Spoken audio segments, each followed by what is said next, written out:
right, everybody. Welcome to the Thursday Night Forum. Hope you're all doing well. We have Gary, we have Tony, and we have Stan. How are we all doing? Gary, Hello, since you hello, were the hello. last one in here, we'll give you the first say. Hello, everyone. Welcome to the show. Uh, hello, Ray, Stan, and last and least, Tony. Oh, Last but not least. The saying goes last but not No, least. I said what I said. well, fuck you too, Gary.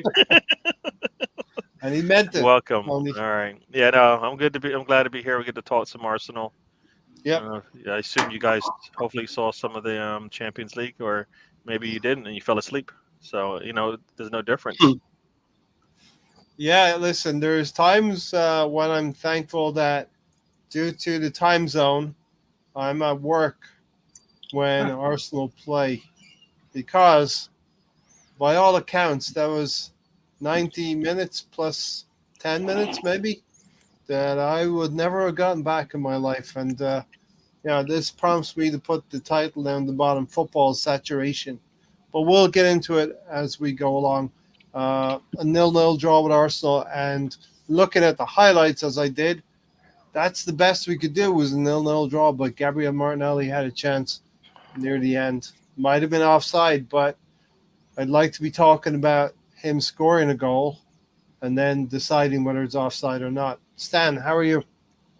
Yeah, I'm all right. Got some sore ears. I was up at Rogers Arena last night doing a bit of work, and they had like this country band on, and I was right near the speakers, so my ears were ringing. They've been ringing all day. But It's the Tony effect. yeah, so go easy on me, Tony, tonight. But I didn't have the game. I was at work, right? It's 12 o'clock here, lunchtime, my working day. So I had it on in the background and that. But yeah, I mean, had I been sat at home, I probably would have nodded off. But I would still like to say as well, before we get into that fixture, that I'm still kind of, reflecting a little bit on the North London derby. Our third win in a row now at the Toilet Bowl, which is nothing to be sneezed at. We went there with a midfield that was very disjointed, and it wouldn't be our first pick. We had, kids on the bench that when you sort of like looked at the lineup, I think they were so unknown. I didn't even have a photograph of them. I just had that, like blank profile picture before you put a photograph in. It's like, who is this guy? Yes. And we still managed to come away with all 3 points. So, the more I reflect on that, the more I am pleased about being able to do that. But yeah, I do worry how much of one player missing is going to influence this team in Martin Odegaard, because it does seem like he's going to be out for a while. And obviously, when the injury heals, he still has to do the rehabilitation part and get himself back up to speed. It's not like he can walk straight back into the team. Yeah. And we do have some players that, for whatever reason, aren't playing to the best of their ability. Whether it's form or they've just become rubbish now, which is a simple way of putting it. But I'm worried about if we're riding our luck a little bit and how much we can continue to ride that luck. Mm-hmm. Yep. There is the outline of a show and a lot of the things that Stan just said. Tony will add to it, Gary will add to it, and we'll be here for a couple hours discussing it. So, Tony, give us your opening statement. Opening statement on how I am fighting a foot/leg infection, so that's always fun and interesting. But I'm just, especially without Odegaard, I'm afraid what our results are going to be when we start doing this, playing every 2 to 3 days for months on end. So to be curious if we can do that. Yeah. I think he picked a bad rotation today, but we'll see what happens. Yeah. Not much rotation today, indeed. Listen, we'll talk about Odegaard first, right? So, Gary, start us off. Mikel Arteta, in his usual manner, He doesn't give much away to the media. He protects his players in the dressing room, and he's very coy with answers, direct questions. Um, he said he gave the impression. I mean, the last week we were talking about Odegaard. Is it 3 weeks or 3 months? We don't know. I didn't know. Now it seems more like 3 months, Gary. With Odegaard. Well, you see how he went down. Yeah. It's probably that's all you needed to see. Like if he just got nicked, it'd be one thing. But the way he laid there, he looked like he felt. It probably was a hard foul and not foul, but just Can, some hard can contact we there. let that leg expert talk? You should You have don't know came to me, anything right? about ligament being torn. All right. Yes, I do. Tony, we're not Yes, I taking do, his leg Gary. off. I know Yeah, we're not exactly. taking the Like leg off. You know what I mean? It's not that. so, It's not that so, fatal. so I don't. Yeah, you might know some things about leg lisp injuries if you want to even call it Tony, an if it was injury. amputation, the floor would be yours. But it's not. And your injury did not big occur on the bruise. football field, if I recall. Listen, I hear that But- when you have an amputation, you still feel as if your ankle is there, right? You know what I mean? So So you mean Where are we he going could have with played this? today? Is that what you mean? that means that I think Erdegaard could have played today because he would have felt like his ligaments were actually attached. no, it means Tony can talk about it. He feels like he's got two ankles as well, right, Tony? Don't we all though? So Big up, Tony. I mean, here we are talking about a man who's gone through an amputation, Yeah. and he's Yeah. he's looking at the bright side of it. So big up to you, Tony, on that one. Yeah. No, And Getting there stuffing his face in salami slices. Yeah. Yeah. No, Arteta, I like to say Look he good. tells us even though he thinks he's not telling us anything. I mean, Yeah. in fact, everything, all the signs were there, right? He's not practicing. The ball in front of the foot for the team pitcher, just the way he went down, and the timetable was arranged that was pretty like, okay, we can live with that versus, oh my, how are we going to live with that kind of thing. So, Yeah. Worst case scenario did happen. But I think going into the season, many will say, who do we have behind Saka and Erdegaard, right? Yeah. And to some degree, Rice. They answered one of the questions, it looks like, or at least, we're kind of got an extra guy in the midfield, but we did not get, I guess we got somebody behind Saka. Yep. Probably not the player we expected, but we got somebody. Erdegaard, we didn't get anybody like off the street, anyways. I do believe that in where he needs, now that once the City game is over, then it's time to get him integrated into the team. Yeah. No doubt about it. Like he's gonna have to sink or swim. So whether or not you're gonna need to fix this problem in January, because no matter whether he comes back or not, that can't we can't either we change our style of play, and I don't think we're doing a good job of doing that, or we make sure we have somebody who can back him up. And all this talk about, well, when he's healthy, he plays. Well, you still rotate your players. He's not playing every game anyways. He's not going to play every game, not all 50 games that we potentially could play. So with that in mind, you're going to have to rotate him in and out of the lineup anyways. So the best teams do that. The best teams can handle that. So either it's right now it's a question of, can Arteta work with the players he's got? I don't think he has a bad set of players, so I think we can still get the job done. It's going to be harder, that's for sure. But he has enough players that he can figure out a way, if he's got the right supporting staff, to get us across the line. Because we know we got the defense, so then build on that, right? And if that's how you're going to build on, that means for me, you're countering. And if you're countering, that means you need to be able to run at guys once we get the ball back, right? Yeah. All right. I don't know if we have those players that can do that outside of Martinelli. So now I think this is one of those tests that you get as a young coach, and he's going to have to deal with it and still win.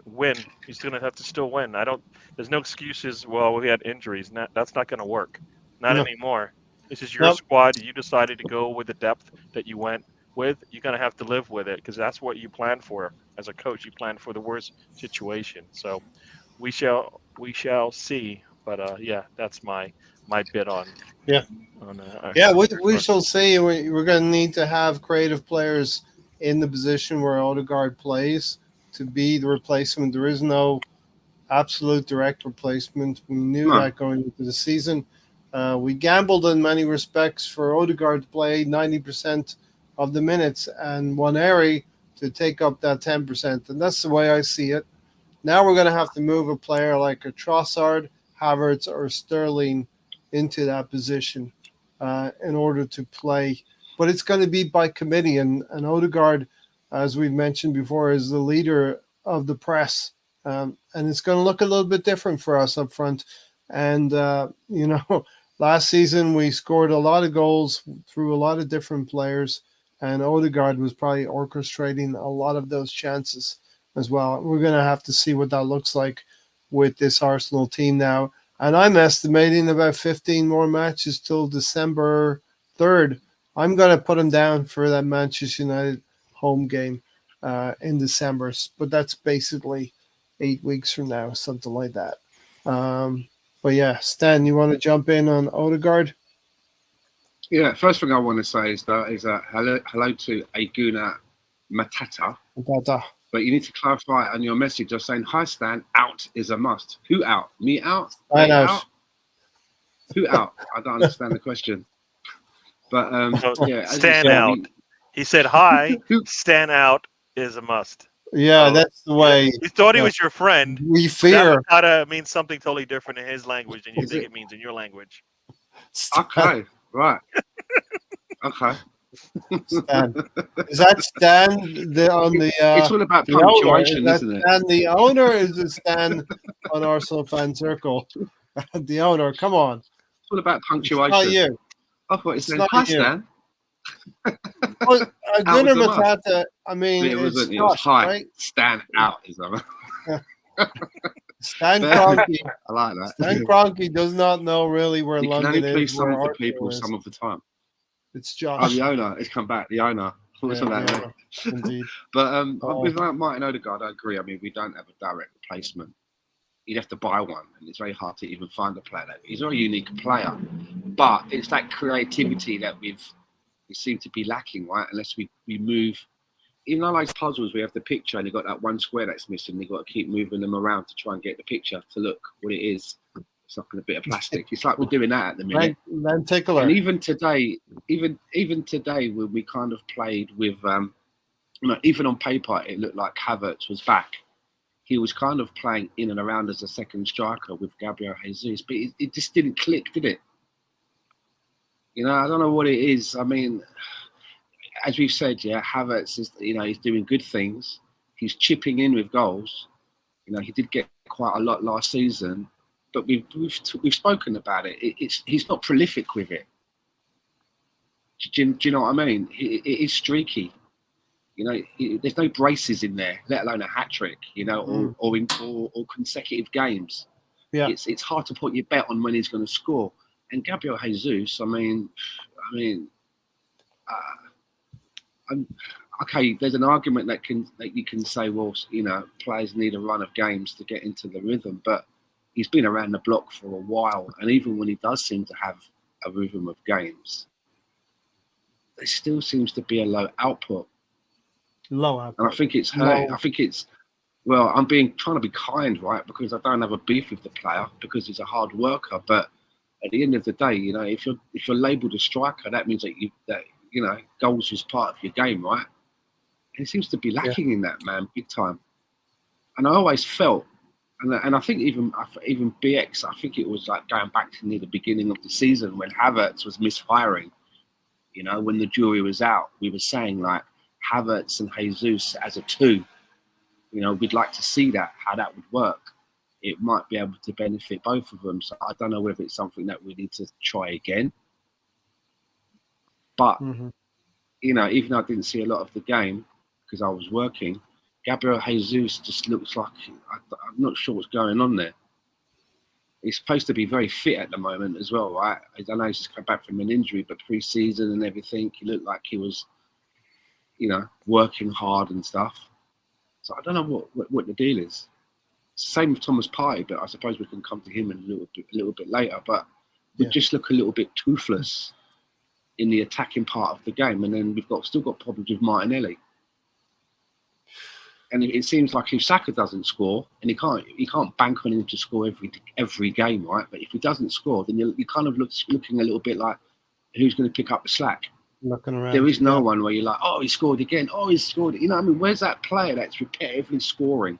Or those two players that are constantly chipping in with goals? It seems very sparse. Yeah. Yet at the back of the pitch, we're defending like the walls of Jericho. Nothing's getting through. Yeah. Which is a good part of the game. But we're not capitalising with the goals at the minute. Yeah. Listen, if you want to. Not that you want to be negative. We don't want to be negative, but you can see where Arsenal fans would be negative looking at our squad and thinking about the players that have been injury prone, where the goals are going to come from, and now the creativity in midfield. Where are we going to engineer those chances? But your positivity comes from the trio at the back, David Raya and the two centre backs, especially fullbacks who can play better. I feel like I heard they had ordinary games today, Ben White and Timber, but still fit for purpose, right? Five at the back that's maintaining clean sheets. But where are the goals going to come from? And I prefer to be positive about this and hope that the goals start flowing. But man, this transfer window has not allayed much of our fears about this season being much better offensively than last season, and we dropped points along the way, crucial points along the way. Right, John, I'm going to put a star on the question about tiring out our starting 11. We'll talk about that a little bit later. But yeah, listen, football saturation, and maybe some of the players we're talking about now, they had long campaigns. Gabriel Jesus, Martinelli, Copa America. Are these excuses, or is it a real thing with football saturation?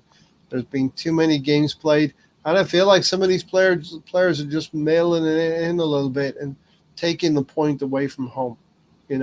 Tony, what are your thoughts on Odegaard? Just to round out on Odegaard, give you that chance to talk about Martin. I mean, I always thought it. Stan brought it up several times over the last 2 years. What happens when Odegaard's done? And now you see that we don't have this creative middle. Mark. But plus what we're mainly missing from him is defense, because he's what enabled White to go up there, because he plays damn good defense. As good as he is on offense, he's probably actually better defending, because at least he likes to do it. First defender, right? Isn't that what they always said about the forwards? He's one of the first defenders, Odegaard, with that press. Was that somebody driving by in an F1 car, Stan? Sounded like it. That was Odegaard off to the Odegaard. foot doctor. I'm just gonna watch your nose get progressively more and more orange as your thumb with that magic dust rubs on your nose as you push up your glasses. Go ahead anyway, Tony. It's red. Stan also mentioned Jesus and Parquet. I would say they're at the dusk of their careers. They're definitely not ever to get better. This is the best they're to get. They're to get worse. Jesus, to me, should have been shipped out. We should have got a proper striker. But instead, we wanted to spend $50 million on a defender that's now injured for the first 2 to 3 months of the season as well. Morning, Tiger. How you doing? I always want to call him calamari. Thank you. munching down on some calamari. There's no other player like that but at City, says Gunnar Matata in terms of Odegaard. Um, Martinelli. Martinelli's just shit. I don't know why people put up with the nice guy PR when he's literally just hyped up with potential. Most footballers never achieve their potential anyway. And there's certainly a level with Martinelli to go up to. Um, we're hoping he's capable of doing that. But each game we turn up, we watch Martinelli. Gary, you might as well get into Martinelli, right? Can Yeah, I Why mention not? something real quick? yeah, yeah. We were talking about injuries, and here in the states, no matter what sport it is, they tell you what injury it is, and almost automatically you know how long the injury They is. don't always tell you exactly, specifically. They do in basketball is very open, and American Okay. football is a little bit kind of hidden in the NFL, but generally you have a good idea of what's going on. That's why when Martinelli tore his meniscus, I would say he was to be gone 3 months, and he was gone 3 months. Well, hockey just says a lower leg injury, Yeah, upper torso. They don't go into the details. they're So I don't not think specific. You I don't wouldn't think that. want an opponent targeting it, Gary. Yeah, That's why. yeah, yeah. So let's get into it, Martinelli. Huh? Yeah, Well, he once again has gotten an opportunity to score, and oh, that ball was bouncing. He was unbalanced. All of this stuff. Like no, you get these chances once a game. You at least put it on target, right? At least put it on target. Mhm. Maybe it How was he goes in. You know, defensively? Because I didn't really see the game. How was he like defensively? Was he doing other bits? if I'm watching him Or playing defense, then guess what? Then for me. no, I'm just asking. I know what you're saying. No, I no, I know. didn't. I I know didn't. that's what I didn't. I is. wasn't. You know No, what I I mean? I'm not wasn't saying noticed. that's You his. know what? I wasn't yeah. noticing his defense because it just looked like no different than what we just played in the North London Derby to some degree. We weren't What I'm gonna. trying to ask Weren't. is like, was he like working hard, but it's just not Yeah. coming off for him, or has he given up the ghost I don't know. I don't sort of know how to answer attitude? that. You know what I I mean? can't He answer was that. working I hard don't in know. the Derby Yeah, game. yeah. I didn't see. I Yeah. didn't notice. I didn't notice him doing anything. And it wasn't as if they got much either. I think it was both sides basically played to a stalemate. Stalemate. At least from the way it looked, from what I saw. What he was doing defensively, I don't know. It didn't stand out. The one opportunity did stand out for me, but because at some point those have to go in, or else as a wing, I don't get it. You know what? Because if that's Mm. the case, if he's really good at defense, then he needs to move to midfield. At the least, he'll play defense a little bit more, and we Like won't have to Jesus. depend. We won't have to Term of depend on him. CDM. Well, yeah, we won't have to Like depend on Jesus him to at score. You 6. know what I mean? Yeah. Like same. It's almost like here, switch Martinelli with Zinchenko, and let's see how that works. But in reality, at some point he has to hit those shots, or else what's what? That can't it can't be well. He does everything else well because the primary goal of a wing, and at least in most football teams, is to put the ball on a plate or in the back of the net. All right. Yeah. And I was looking at this. People were comparing him and stuff, and I'm like, his his his I guess xG is not that high. It's like zero point 0.2. So he's really not that bad in the sense that. But I don't. For me, when I look at those chances, I'm like, you gotta put those balls on target for me to feel like what they're challenging shots that you're taking. They're not. So I kind of feel like he's he's got to score. All right, especially when you're playing a wing. At some point, you got to score. All right. I mean, he's in Or his fifth assist. game. He's in his fifth game. Like I said, you got to put it on a plate to one of your teammates, or you got in the case that he missed today. It was just him and the goalkeeper. He gets nice pass, slips him. He gets to slip right past the defender on goal with the goalkeeper, to his left. He needs to put the ball on target. Pick a Keep it go down. near post or go cross, Yeah. whatever. You can see the way he kicks. He's kicking leaning back. When you lean back in pretty much most sports, guess what? Everything goes up, Yep. right? If he Yep. puts his head down and puts his foot through it, it might just go right by the goalkeeper. We've seen Yeah. it right over their head because you Oh. put your foot through it. But he's not. He's running away, and he kind of lets that dictate how he's going to take the shot, and then he gives himself no chance. So, I mean, I know No confidence. I know footwork in most sports is key, and Yeah. that's the thing that he lacks is his footwork. Is just his foot are never in the right place to take a shot, and guess what his job is to take a shot. So Very much. you're gonna have to come from all different angles and get your foot placed correctly when you take these shots, and he never seems to be the case. So. It's I another don't. challenging time for him. I don't until we find somebody else. I don't know who else can take his spot. That's the disappointing thing, because of his pace, he does put himself in those Well, situations more There are than most. players who can take his spot. It's just not going to give the same attributes that he Well, has. and BX says right. Maybe he should be You know? benched to help him reset. He looks mentally Yeah. off it, but we did. It's happened, hasn't it? Yeah. He was benched for a while. You with see? Trossard was starting. You see Mikel He's come back Arteta into- holding his head in his hands. That's like a very, very, very visceral sign that Arteta is losing patience with Gabriel Martinelli right And now. I'll say this as well. Part could be, or what are they doing in practice? No, seriously, what are they shooting in doing in those really practice? tiny goals and scoring every time.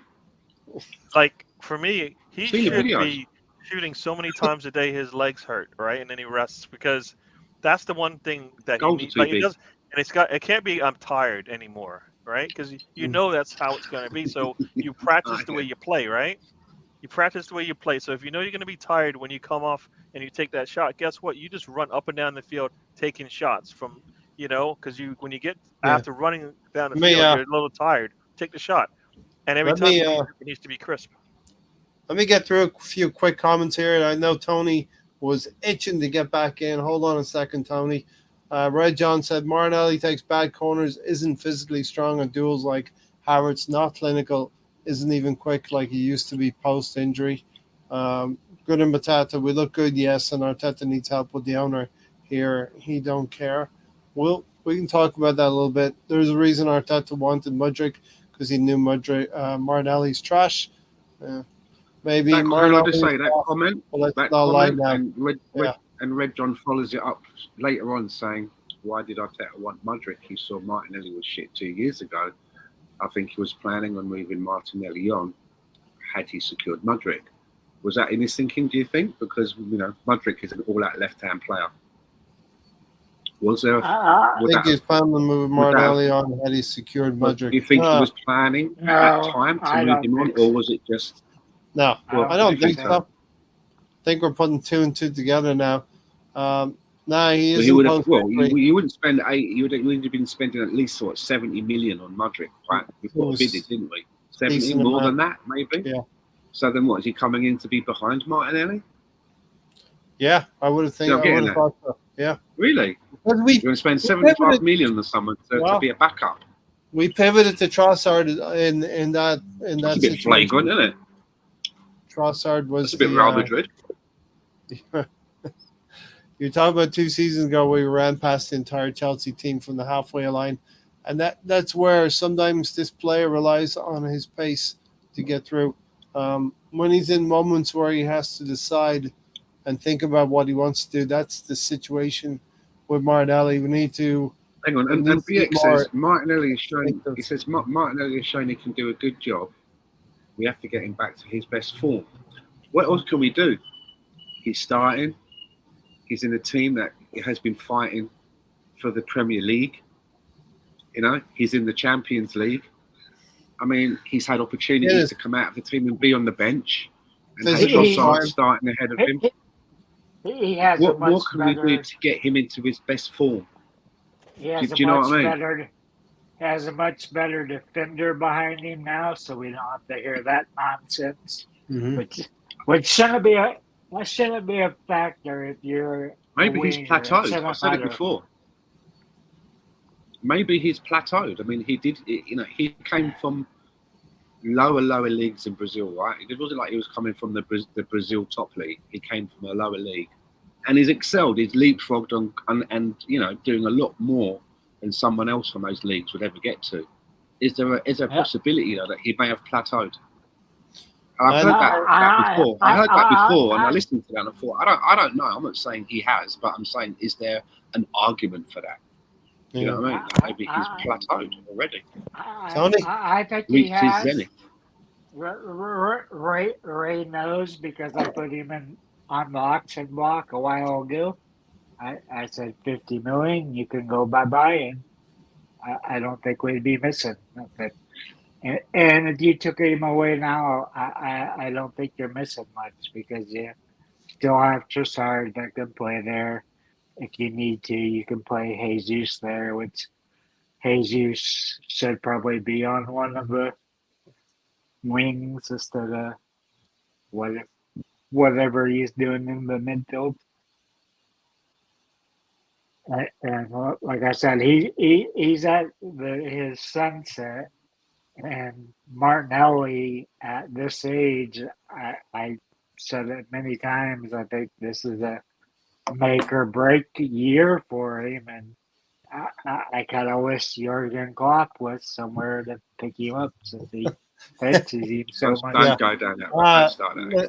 I think, listen, I think we're waiting for this player to, the Stansted plateaued. We're waiting for him to go again and trend upwards again and see that next level. We're all waiting for that player who can stop and see another player in a better position and find that player if that's the best option. I'm thinking about the 18-minute chance in the derby where you had Saka coming through the center, really could have centered the ball for Bukayo Saka to score a goal. You either score or you assist in that situation, Tony. He just doesn't have that situational awareness that you have to have in sports. And that's the next level. That's the next level he needs to step up. I don't think that's something that you can just come up with. That's something that you're born with. That's something that's brought into you at an early age. He's at an age now where situational awareness.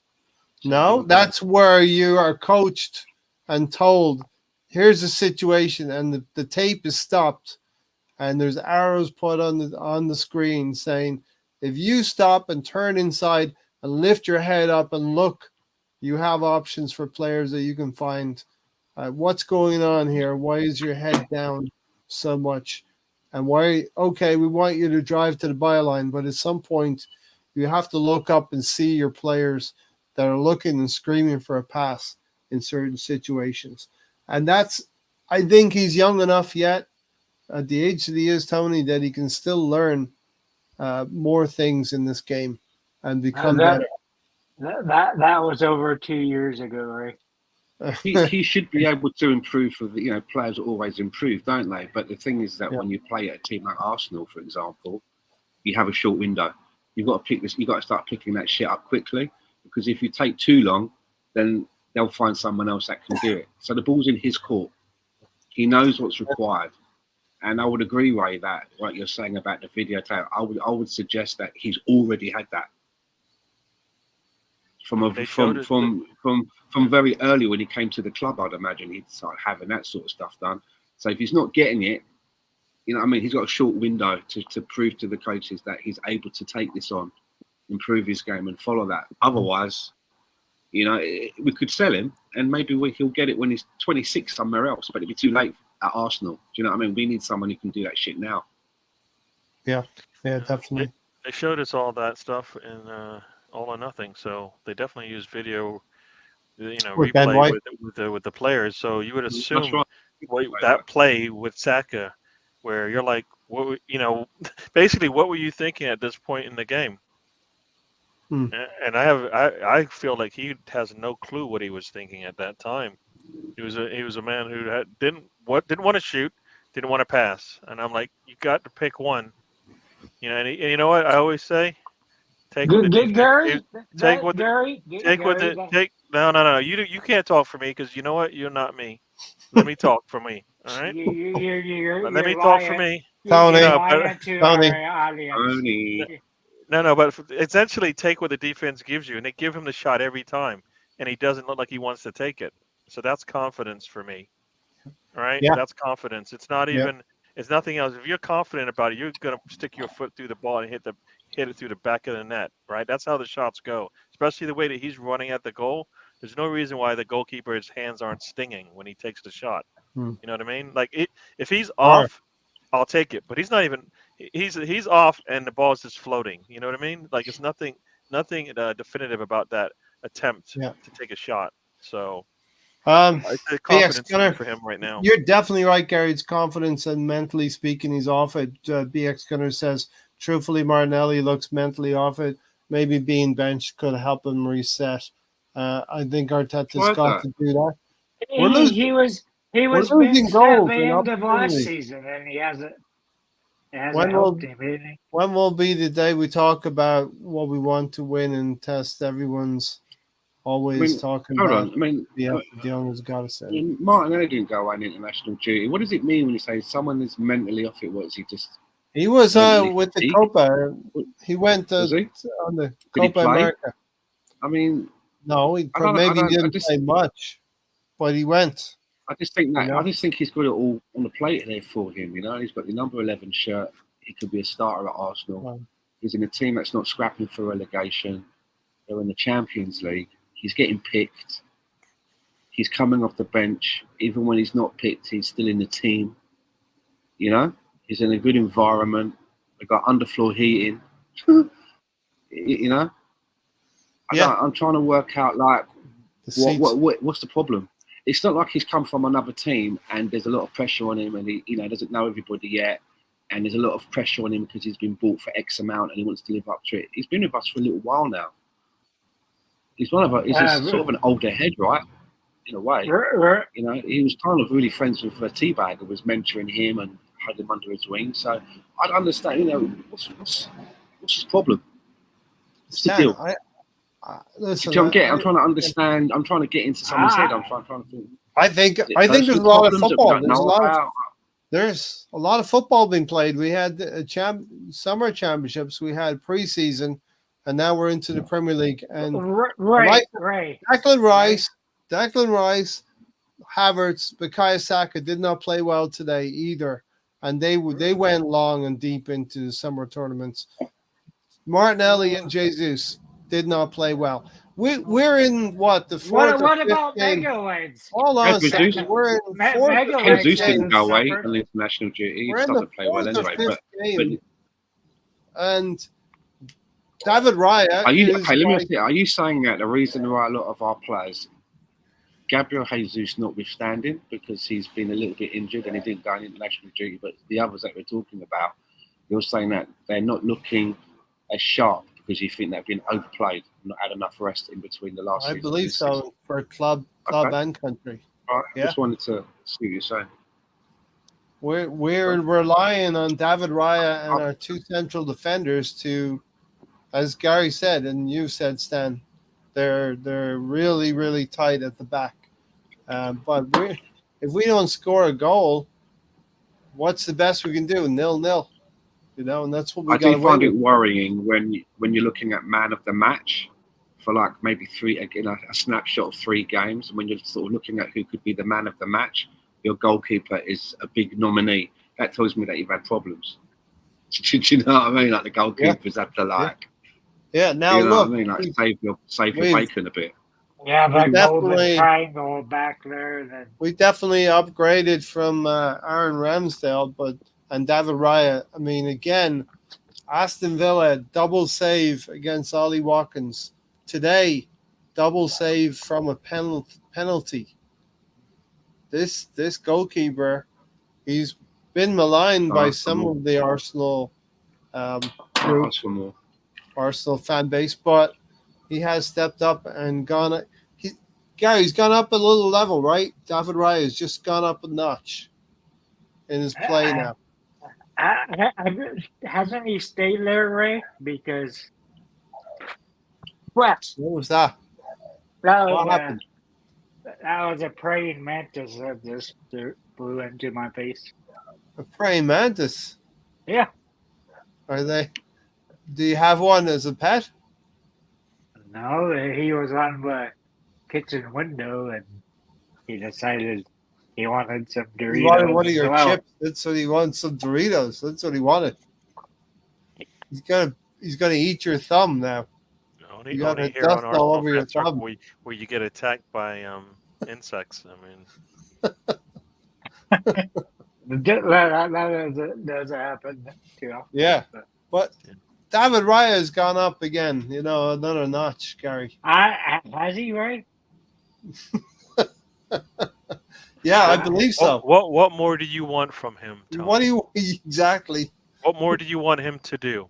What has he No, not? no, What has he not done for you in every no, game that he's played this season? I'm saying that he proved himself last year when he did the 3 spot kick saves. Right, but now he's saved a spot kick and the follow up in this situation. You know, if you're a striker now and you get a rebound from David Raya, you have to find the corner. Ollie Watkins knows this. This guy Good. who took the penalty today knows this. You know Well, what I mean? we're lucky that Ollie Watkins didn't have a shooting boots on when we played him. All right. Well, you can give credit to the goalkeeper, or you can say the striker was prolific in that situation. You know what I mean? Come on, Ray. I gave him the Tony Don Juan man of the match. So Yeah, what else do you want me to do? yeah, I know. Stan, I know you're a fan of David Raya. Listen, anytime a goalkeeper if you have a goalkeeper that can save penalties, that's just like a big bonus. That's like when you play a video game and you get an extra man on that last level. I don't expect goalkeepers to save penalties. I don't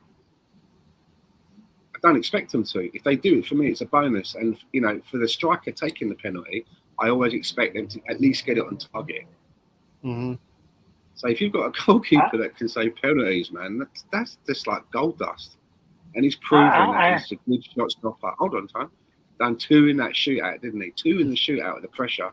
And then today, and as you say, a double follow up. I'm really pleased with David Raya. You can't get that. It's just Petr Cech. How many penalties did he save for us? And there was a lot taken against him. He didn't save any, not one. No. And that's big Petr Cech. So David Raya for me, thumbs up, big time. It's not an easy thing to do, save a penalty. I don't expect him to. So if you can do it, that's just like,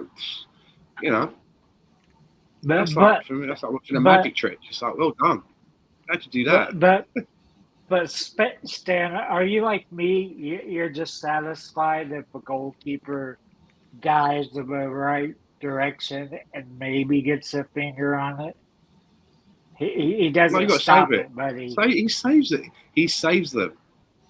No, I'm saying normally from a goalkeeper. You know what I mean? You said you don't expect that from a goalkeeper. Yeah. I'm saying, what do you expect? I expect kind of just to dive the right direction and try to get a hand. I look at it this way, right? If I'm the manager, if I'm the manager on the bench in the situation where the penalty's against me, I'm looking at my goalkeeper and I'm thinking I'm not going to cuss him out if he doesn't save it. I don't expect him to save it. If I'm the manager of the guy taking the penalty, I'm thinking to myself, you've got to at least get this on target. If you put it wide or over, you know what I mean? You need to get this on target and you'll probably score.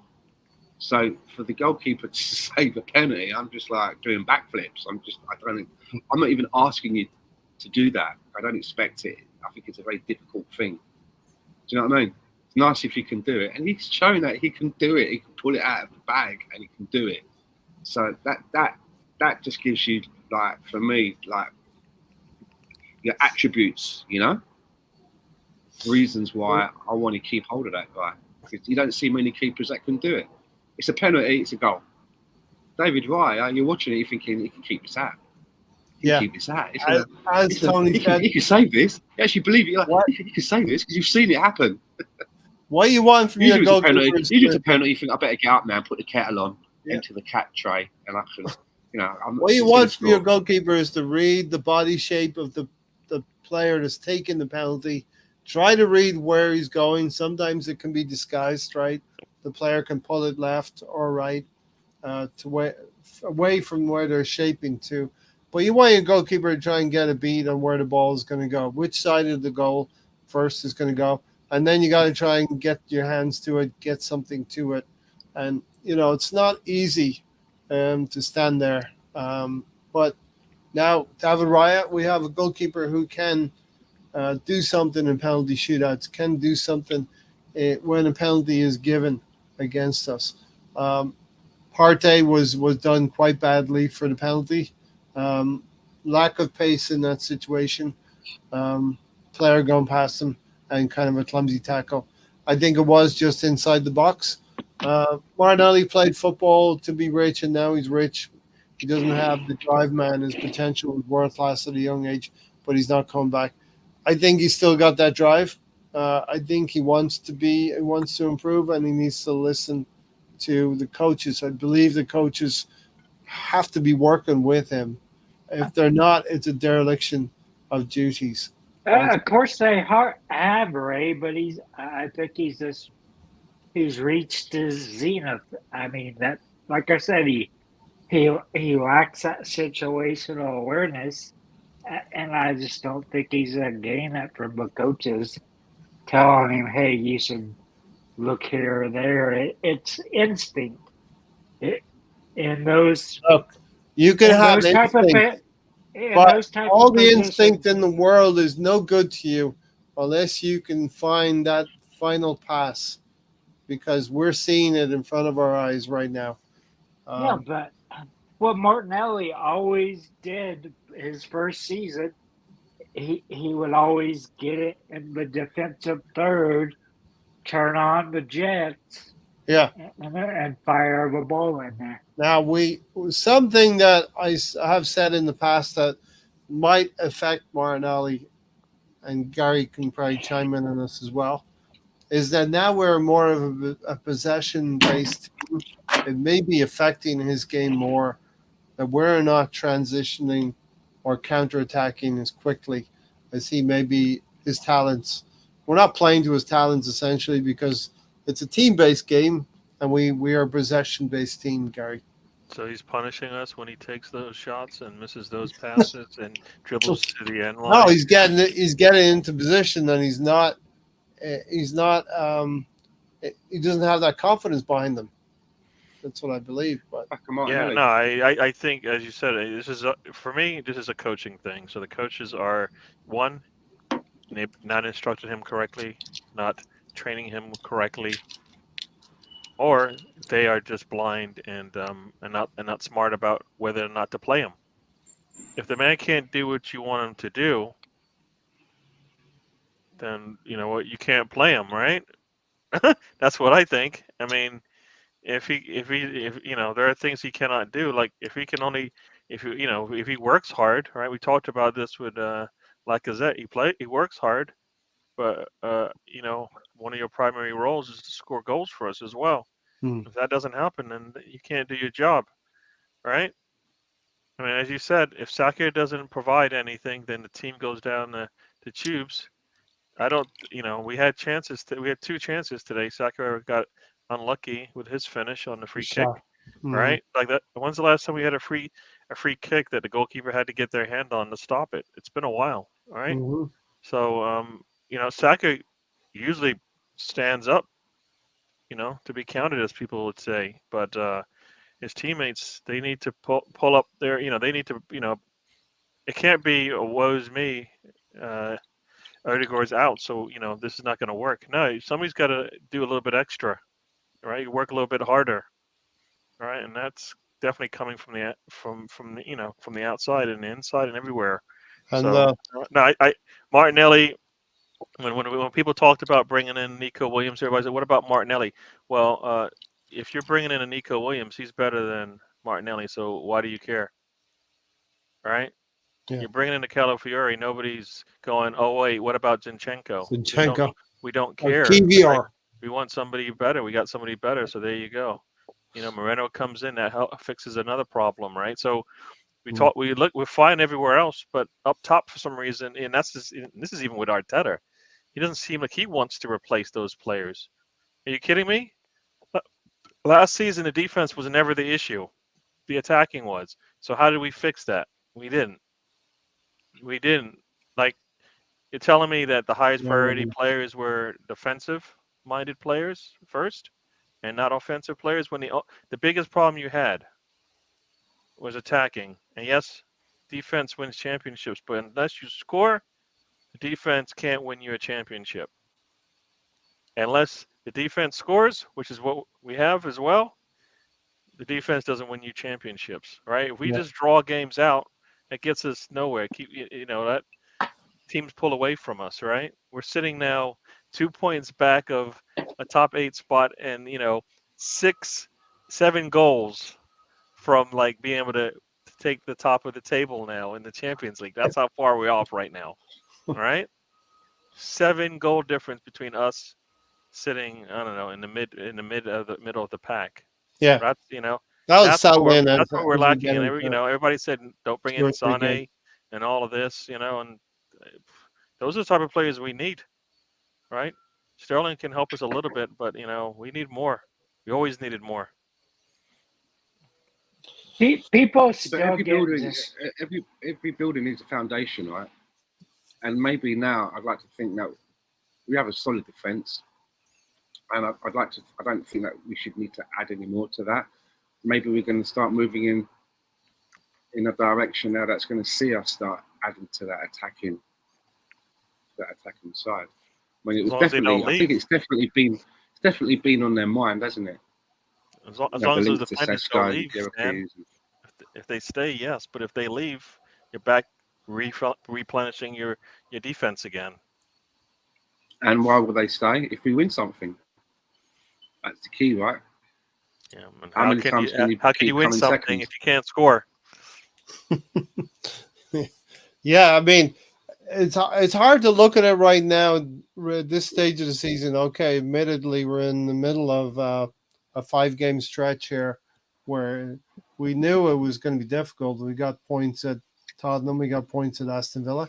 We knew this was going to be difficult, but it's hard to look right now and say last season with this same team we scored something like 88 goals or a ridiculous amount of goals, The, a record the, amount of the, goals. the 38 of them were stoppage goals. What? Who cares when we score? When the whistle blows, then you can't score anymore. But Tony, when Man City does this, nobody says anything. I don't. You know what? I don't know? care when the goals are scored and how they're scored. If we don't score, we don't win. So Yeah. I'd rather score a goal to win, and it doesn't matter when we score. Why does Yeah. it matter But that the whistle hasn't blown yet and we score because the regulation of time is completed? The game's not over. Yeah. how We have many some. points? Right.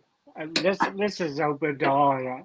How many points do we gain from Vincent Kivior and bringing in Italian that's already hurt? He's missed 2 months. It's like a couple points, maybe, if that. He's not going to cost you anything because he didn't make mistakes last year. He was good enough. We needed a fucking striker. We needed wingers. We needed a backup for Odegaard, and we didn't get any of that. Yeah. We simply cannot keep playing Gabriel Magalhaes and Saliba. They have to have a rest at some point as well. These players were brought in to safeguard against an injury to Saliba, an injury against Gabriel Magalhaes. Or I hope They're Eric said thoroughbreds, right? we get past the Thoroughbreds. City game. We get past the City game. The likes of Ethan Waneri should come in and get a run of games, and the likes of Calafiori should give Gabriel Magalhaes some rest. If they need the rest, you only rest them if they need it. If they don't need it, and there's probably people watching their every movement and they're hooked up to shit, and in the danger zone, Wenger used to say, yeah, actually get into the red zone. If they don't go into that red zone and they can continue playing, you play them. You don't rest them just to give someone minutes. You don't get that because they're too good as that pairing in the part of defense. I think they aware of overplayed him last year. I think there were games where they weren't up to their usual, especially Saliba. He wasn't like so. Like you said, you have to What be able games to would see you have that. missed then? I don't care if he's not up for it. Then you rotate. That's what you do, right? When a player's, you said it's not really a red zone. It's sometimes the form as well. When the form is dipping for Oh, of whatever course, reason, that comes you into rotate it. the player out, Yes, right? that comes into it. But what I'm saying is if they can go all season and they're good, then they go. There's none of that. Oh, I think maybe they should. We don't know. Three games. So is Rodri lying to us when he says 3 he games feels a like week. there's too much football going on? I'm just saying some players are different. Yeah. All I I'm just saying think is we need to be able don't to. rest them if they don't need it. That's all. Yeah. They No, need it. I Fine. agree with It's that, form but or I health. do agree that we're playing them sometimes when they're not up to the par. And I think players are going through the motions a little bit, Stan. I think right now, if you watch that game, which I didn't, I watched the highlights, but if you watch the game, you probably see players going through the moments. You're not seeing many goals scored. Man City drew 0-0 with Inter Milan as well at the Etihad, and Stefan thinks the two teams will cancel each other out on Sunday. I actually think Stefan the opposite. I think we're in a perfect situation early doors in the league that these two teams are going to go at it, and it's going to be a winner takes all situation. But if I'm with Arsenal, Stefan a little bit, to be fair. if Man City win, it's not over. It'll be a 5-point gap, which I don't think is insurmountable. If with Arsenal Stefan a little win, bit. it won't be over. You think they'll cancel out, Stan? Yeah, I think that we may have to go through a phase where we're going to play more of a defensive game. Yeah.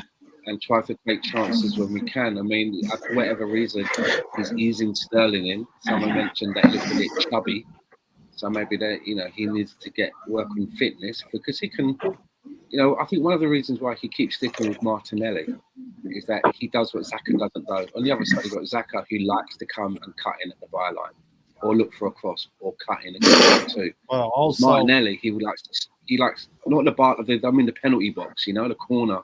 Whereas Martinelli, he likes to stretch the side, and I think that's part of the play of having someone on one side who can stretch and keep to the sideline, right? The thing is that he's getting into some good positions, Martinelli.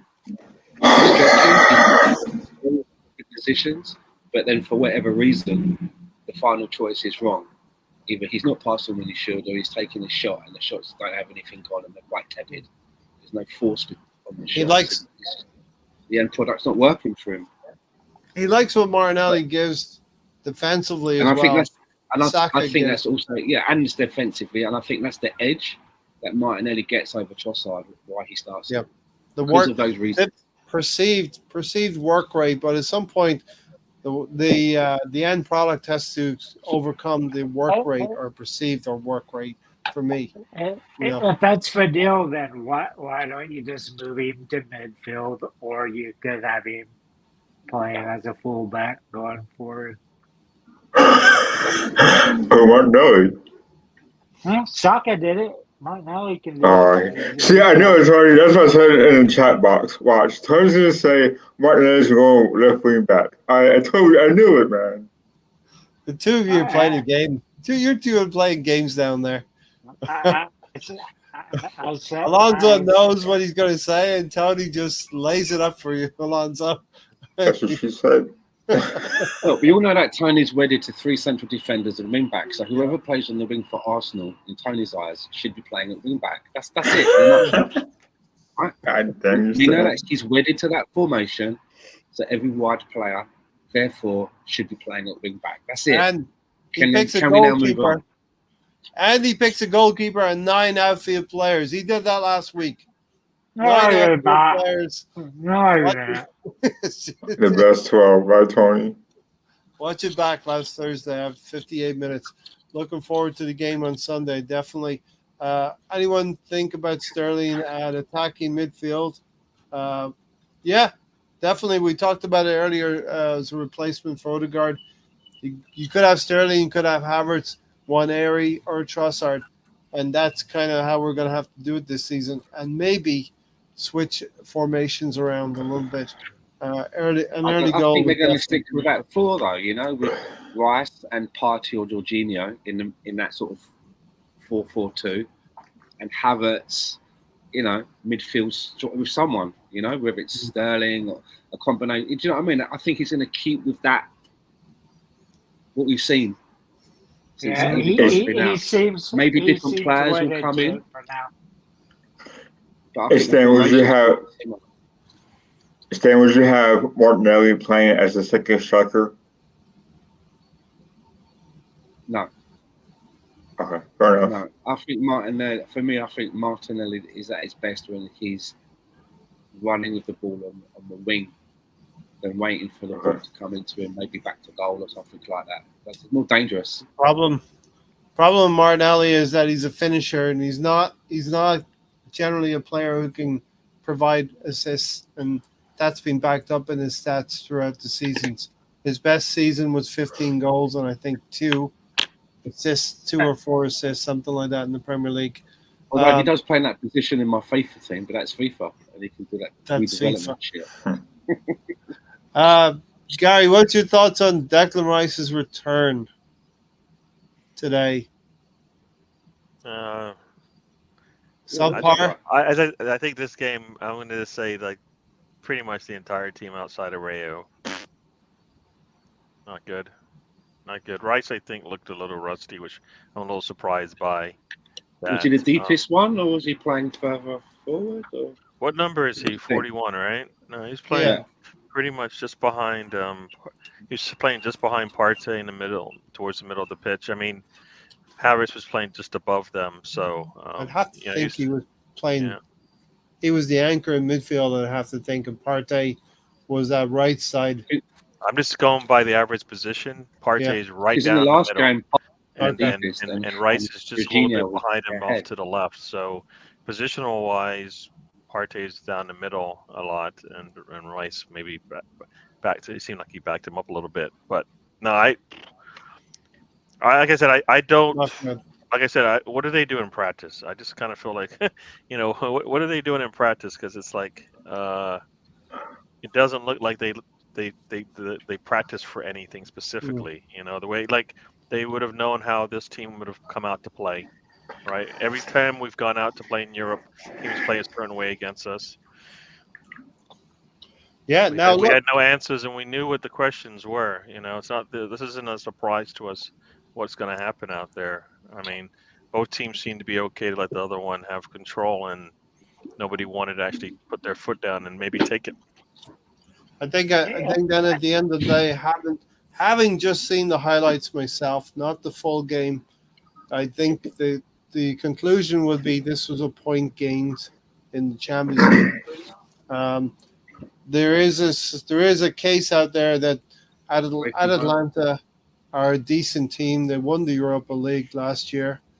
They've been with this coach for 9 years. I'm gonna let Alonso jump in as well, and so it's a good point on the road. Alonso?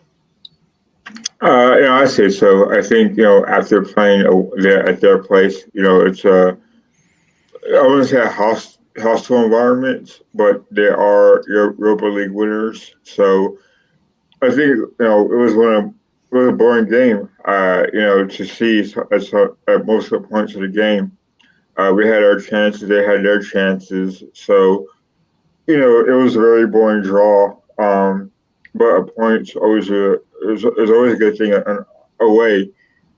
Though I wish things were different. I wish the set was different.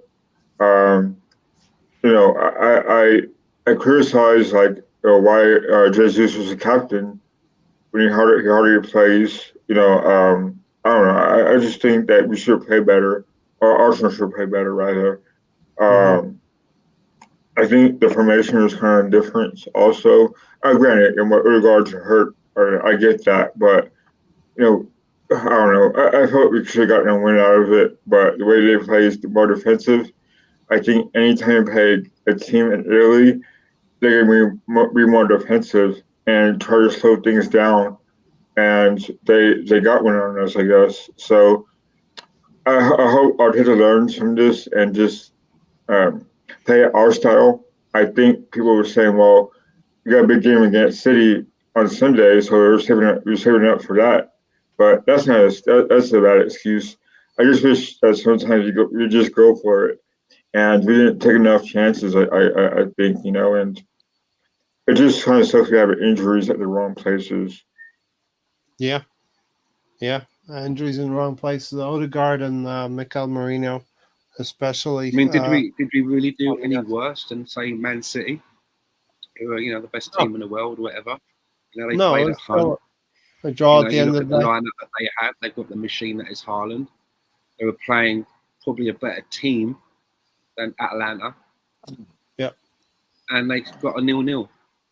So do Yeah. At they some come point, we away have to beat happy them. with a point?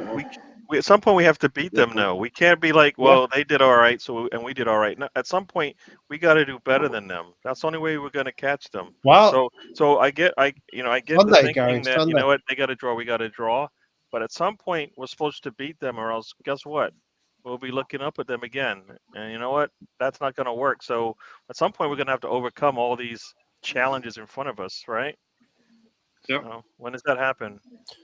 Yeah, and look, I feel Man Sunday. City and Arsenal, the players in both teams, they're laying and waiting for this game on Sunday. They know the game on Sunday was more important than their respective Champions League games. The first game out of the gate in the Champions League, both teams are happy to take a draw. It'll establish them in their Champions League, Super League, whatever you want to call it, right? The league placings. There's 7 more games to improve your league position. It's finally a Champions League, right? It's finally a Champions League Yeah, stand. I was just looking at this. Sorry, Atalanta Yeah. had six Got a point. players who average position was in the front, in the, in the attacking side of the pitch. We had 3. Mhm. I mean, Yeah. I mean, they looked like they were trying to win, and they actually almost got it right. I think I don't know if we got In the into this Champions yet. League, generally the home team is a little bit more on the front foot in the Champions League. Which means there should have been more opportunities for Martinelli to make runs at them, but we never got. We didn't see that. I don't know if how often we saw that. I didn't see that enough. I don't even know if I saw that at all. What was I that? don't know. I don't know What how was, true that is now, Ray, because they don't do the home field advantage, and that's gone. So I don't think it matters much okay, so where we you're didn't playing. play. We didn't play at. Did we play at a neutral ground tonight? No, I'm saying you used to, if you had more goals, that was with tiebreakers and stuff. Was You can play a lot looser and stuff at away. home, of course, but like you do anyways, because it doesn't matter where the goals are scored anymore. It used Right, to really home and matter, away. right? So, Right. um, Um, you know, BX said, considering we lost to Lons away last season, this was a decent start, and we beat Sevilla away from home. They were the Europa League champions as our well. last three Champions League game. You know how many goals we scored? The last 3 Champions League games, at home or away? The last 3 that we've played. 5, You know how many goals we've scored? 12. 0. Sorry, 5. the last Champions League games we've played. The last 3 Champions League games that we've played. 0. 10 goals. 0. 0 is a good answer. We've played 3. We've scored 0, Nice. and we've How many given up goals 1. Oh, scored yeah. against us? Well, that was Bayern Scored Munich. 1, and Bayern Munich's the only one to score on us. Well, But we you need scored to 2 score. You goals. need to So we score got- goals. We scored 2 In goals this in the home format, we've leg. got 2 points. Yeah. We scored 2 goals in Only the 2 home leg. points in That this was the format. third last game. Yeah. City was at home. Like the new format of Champions League, and good to see some old names back. At last is a true league format instead of the Real Madrid trophy. The one thing I don't like about it is if you lose to a team, you don't have a chance for a revenge game. You don't get to play a revenge game. There's if you no lose hope. Yeah, to you mean there's no double fixture? no double fixture. So you just have to take And we, it and on we the have to chin. play Inter Milan at Inter Milan like City did. So yeah. They played at home though.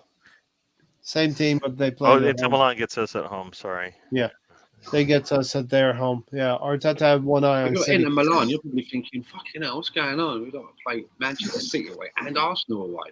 Imagine what their No. podcast They like get right now. City. They They're get going us mad at with their home. podcast So, yeah.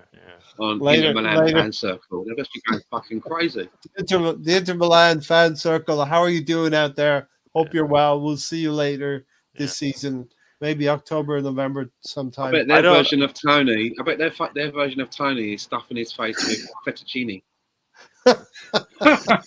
Yeah. They go, I hope "Fucking Arteta. hell, I hope fucking hell! We Arteta. got to play the Man City and Arsenal We got away from home. USA, Tony. Fucking hell! What is this fucking shit? The fucking bastards. Stan, I'm trying to make up for the amount of food that Lawrence ate. So I'm just trying to keep that going. Yeah. I hope, like I said, I hope Arteta wasn't looking ahead to the City match, because if you are, then you're not preparing your team to win every game. We need to win every Yep. game. Yeah. Listen, JS, BX Gunner. If he muted you, it had to be for a good reason. BX Gunner is a good egg, so just get along with him. Triggered by an opinion, damn. BX, as long as it's clean, opinions are okay. The I only muted BX Gunnar Matata. Bill. That's right. I thought you only muted Gunnar Matata. Yeah, Jose. BX is putting out his chest. The big boss man. All right. What were we talking? We were talking about Champions League. Rodri's come out and stated, we mentioned this a bit earlier. Yeah, there's a lot of football in everybody's legs. And he only plays 40. He can only truly play 40 or 50 really, really good games. The other 15 to 20 games are, taking the gas off a little bit. And that's kind of the way football's going now. You're playing football 11 months of the year.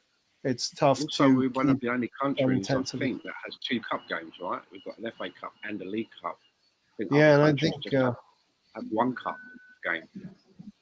Thomas Frank has come out about the two-legged semi-final in the Carabao Cup as well in January. If, let's say a Champions League team gets to a Carabao Cup semi-final, there's 2 Champions League games in January. There's 2 Carabao Cup games in January as well. And then there's a couple of league games in there. On a knockout game on a neutral ground. You don't need 2 legs, right? You know what I'm saying? When you get to the semi-final, let's have it as a knockout at Wembley. Even though I don't think the semi-final should be at Wembley, that's another thing. But I get why they do it, because it's about revenue and you've got to keep stuff going on. But Wembley should be the prize. But have the semi-final at a neutral ground or at Wembley. That's it. Knockout. That's it. Winner takes all. Mm-hmm. Dan, I think it's good to have 2 legs instead of 1, but that's well, what do I know? That will never get old, Tony. And then you've got the Super Super Cup competition, and you've got the World Club Cup competition as well. If they don't like the there's cup, just too much of that shit, because of just having the regular European qualifying. That now you throw in whatever the fuck they call their. Wasn't there some sort of rhetoric that players may go on strike at some point or something like that? Do you think we'll ever get to that point? It wouldn't surprise me. Tony, whenever you cuss, you're very passionate. Alonso, you need to have a little bit of sympathy for Tony. He was attacked by a praying mantis a little bit earlier. I saw that. Fucking thing. No compassion. I didn't know what the fuck it was. I realized it was a fucking praying mantis. Listen here, Grasshopper. It's a good thing it wasn't a female, Tony. No. Would have eaten your head off. Distract them off the screen. Mantis has dragged him off back to its nest. Maybe it's the queen mantis and it wants Tony for breeding. Come with me. Oh, back. You have Oh, been selected for superior breeding. Now we need Is to that find is that somebody is that with- praying mantis got a red nose? What's up with that? What's up with that? Disrespect the FA Cup. Yeah, and you can get lost. Exactly. I'll present it to you, Gary. But You do you have, think we'll get to? Do you think we'll you get to a have the stage where special players flavor revealed. do you think we'll get Yeah, to a stage right. where players will perhaps, Protest. strike legal action or something like that? Because you hear May- the may- average argument, like the average argument is like, oh, yeah, 350 grand a week, and you can't do 180 minutes, and but there is more to it than that, right? Do you know what I mean? I know you get that argument, for that sort. I'll do it. Well, It you're not usually doing it because you're starts. fucking shit, mate. That's why you're not doing it. Well, You know what I mean? Well, you would be doing it, the ultimate but you're not problem doing is it. Do that- you know what I mean? Yeah, the You're ultimate working problem in is Sainsbury's. you don't get the quality of football that you want if they play. Like Sainsbury's. Right? Well, So where's when they play too much, and then you watch them and you're like, well, he looked crap today, and then the next day, well, he looked crap today. Guess what? That's when you realize maybe they are playing a little bit too much football because they can't really play at those levels for 50, 60 games. And it's 50, 60s if you're winning tons of things. Most players are playing in the 40s anyways, but I kind of feel like should it be more about a squad then that can, you know what I mean? About having a squad that can handle. Yeah. But you just said if they can play, You know? they play. You don't want to rotate. Because you've got to think of it another way. I'm just saying, right? At a level. I know, but I'm just saying if you're gonna, yeah, okay, you got me there. But I'm saying but for example, not everyone goes away on international duty. Or could you do something in, say, you change the League Cup where it's used as a game where you say, okay, in the League Cup game, until you get to the semi-final, you can only use You have to field a certain amount of three or four main players. academy You can players. rotate 3 or them. 4 academy You know what I mean? players. And try and make the competition more, bringing through some younger ones, use it in that way. And when you get to the semi-final, then at that point, if you want to field a full-strength team, you're able to do that. If you choose. Yeah. See what I'm getting at? I'm just trying to. What Wenger do that one trade? He fielded us. The more I say that, the more I like that idea, actually. Well, think like this, Stan. Remember whenever Arsenal, right, went to League Cup final in 2011, right? Whenever they lost to Birmingham, we could have won it. I thought watching that game, we should have won that game, but I think it was a lot of Cristiano's miscue that kind of lost us that game. But we were in that game for quite a while, and we were the favorites by a long shot. And I think our youngsters played. Yeah, it was Birmingham. Our youngsters played a big part in getting us to that point of the final. But it was a shame that we lost that game. Yeah, that was a secular. You know what? Based on what you know, Rodri's probably right now set up to play in those games because I think he's only played his second game of the season right now. So I think City did exactly what people said. Maybe these players aren't ready to go right away. I mean, he started his second game, I think, of the season already. But you just yes, they can do it because they have depth, but Partey and they also trust. Rice and Saka don't look like they're going to be able to make it. in a weird way, Rice getting suspended for a game was kind of like an enforced rest. As a way of looking at it, we should be able to handle it. I still think that he shouldn't have started the first game of the season. Him and Saka should have been coming off the bench and eased back in. I don't know why we should have a squad that should be able to handle this kind of stuff. Do you know what I'm getting at? We're too reliant on certain people. And the funny thing is, before the Atalanta game, I was looking on X or Twitter, and someone put a poll out saying, "What minute do you think Saka will start limping?" Like that's a regular thing now. At some point in every match in the second half, Saka starts to limp around. Yeah. Saka's agent said me. coming to get you. They're coming Coming to get you. So, take you you know, away. we'll know on Sunday if the rhythm of Rice and Saka being played in the team and winning games will be superior to Rodri, who's just come in and had a little bit of a rest and now is maybe starting to get into rhythm after 2 games as well. But, Yeah, we'll, but how are the guys not ready? You had a month of preseason.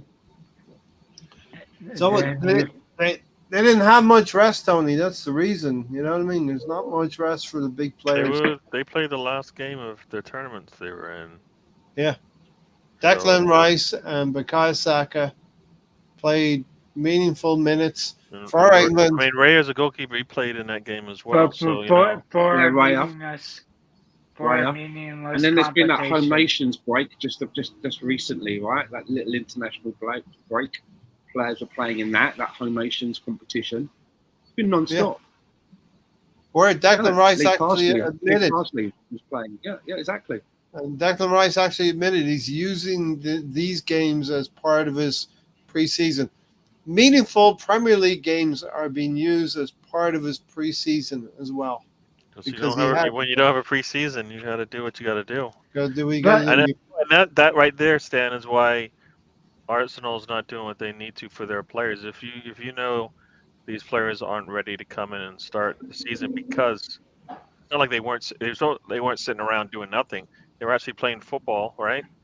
Then you have to manage them better, and maybe they don't start like you said, because it isn't they're not red, but their form is going to be off because they haven't had a chance to as like anybody else on the squad, right? Yeah. So I think footballers are supposed to get 4 weeks off, but many of them don't. Many of them are lucky if they get 2. Yeah. Do you know what I mean? Yep. And Arteta is always ready to play those guys, no matter how many minutes. However, to be fair though, Saka has been withdrawn frequently in the last few games, hasn't he? He's not played 90 minutes. Saka. He has started to be withdrawn at times. That has to be 85th minute, 85th minute, 83rd minute. I mean, it's an improvement. Slight improvement, But Ray, go ahead, Tony. The main thing we should learn out of this: don't do a fucking September fucking break when you just started 3 weeks. You're just trying to get the players in a flow. Then for 2 weeks, they fuck off to wherever. Two different football bodies you're talking about right there, Tony, and they're not working. Do you think we should have that winter break like they do in Germany and other places? Yeah, well, we had it last season, but it's not going to happen this season. So we're going to go through. This makes absolutely no sense. No, more football, less time off. That's what it is, Barry. And what's worse, 2 weeks off, they all go to Dubai, get some of that magic juice. You know what's happening? The product is being hurt. You're looking at really, really bad games because of this. So tonight could have been an entertaining game, maybe theoretically, if the players had more rest and were able to play more. You know what I mean? We're looking at. I'm telling you that the entertainment value just drops when they play too much. So So everybody says, I want to see some good football. Well, you can't see good football because these players are playing, on fumes right now. Mm-hmm. All right. Mm-hmm. And when a coach has played them for 90 minutes when they probably shouldn't, you're just going to see poor play over poor play over poor play. It's not good. So you're seeing more quantity and less quality. But why do you need 7 international breaks during the season? Because of the 7 rounds of games. I don't know. You don't need it, Ray. You got the summer. So we just talked about a summer where the players didn't get any breaks, and you're saying, how about you? Guess what? We'll play all your games in the summer, so you get no break. You play in June and early July, then you go to. So they get a month off versus where they might get 3 months off. BX Gunner is like, we're really playing with the fear that one more injury could severely hamper our campaign. You know what I mean? That's why you have a squad, and as a manager, you're supposed to know if I lose this, and this player, I know how to manage it. That's what Yeah. managers are supposed to be able to do, or else you're not doing your job. You should know how to play without Saka. You should know how to play without Erdogan. You should know how to play without Rice. You should know how to play without Partey, Jorginho. He should know how to play without any of those players. If not, then he's done a bad job in squad development and squad, just setting the squad up to begin with, right? Yep. And that's why I picked Arsenal to finish third, because I thought we'd have these injuries. The players would break after playing so many minutes the last consecutive seasons. And here they are breaking down. Nobody looks like they're in peak playing form at all. And you see players that really don't look like they have the hunger. You see a lot of passengers right now because they're just burned out. Yeah. And we had an opportunity today where Mikel Arteta could have rotated a little bit more. I looked at the team sheet today expecting to see some rotation. Raheem Sterling coming in for Saka. Maybe Declan Rice needed a game to get back in the flow of things. Maybe Calafiori instead of Gabriel Magalhaes coming back to Italy. But I saw a team that was essentially quite strong with the exception of Gabriel Jesus. I did say that he was a weak player playing up front at the head of our Just like you arrow. said, players like Calafiori and the other one that you just mentioned. I mean, the changes that you just mentioned. Yeah, Rice and Sterling. Yeah, when we go to Man City, he's not going to make those changes for that match, is he? No. Do you know what I mean? No. He's not going to take out Gabriel and put in Calafiori. He's not going to take out Saka and put in Sterling. No. Do you see what I mean? So if you're going to do something, maybe like you say, Atlanta's the one to have done it. And he didn't do it. With the exception maybe the next one, is it? Trossard sitting on the bench again at the expense of Gabriel Jesus. Havertz playing in midfield. And we really need to see Havertz playing up front. Right? Did Havertz play in midfield, right? The left 8? Yeah, he played I mean, he played right behind Jesus, so it wasn't. I mean, he averaged his position was right behind Jesus, so okay. He did move into the middle. Two up top. Maybe trying to work. Maybe he was trying to look at Havertz and Jesus as a tandem. Is he going to stay with exactly what he did today, or is he going to think, no, I've got to move Havertz more central and maybe go back to the formation in the midfield, have Rice, Jorginho, and Partey? I mean, do you know what I'm getting? I mean, are we going to go there? I think we definitely have to play, and now we're previewing the City game. I think we definitely have to play Kai Havertz up front in the number 9 position. Saka. If we play the formation he's been playing, isn't it, has been like 2. It's not just been like a lone striker. It's been quite fluid. Havertz has been buzzing in and around, right? We've been playing him at 2. You've got players like Jesus, who could be the other one. Sterling could be the other one. Trossard could be the other one. There are choices. So I think that he's going to continue the formation that evolves around that. It's not a case of we drop Havertz back into the midfield and that's where he stays, locked into the midfield. Do you know what I'm getting at? Mm-hmm. Yeah, but it might look like on paper that he's in the midfield, but he'll be buzzing around as that second striker. Yeah, but I also don't like that idea of Havertz. I don't like the idea of Havertz being that second striker, buzzing around whoever's going to be in front of him. I want Havertz as that focal player. Sometimes he'll be the main striker, and someone else will be buzzing around him. It's not going to be rigid, right? It's not rigid. As Gary said, this we have to go for the win in this game on Sunday. It's early in the season. There's less peril in the game. You drop points. You can theoretically reclaim them against City. You can chase them. We're a defensive team now.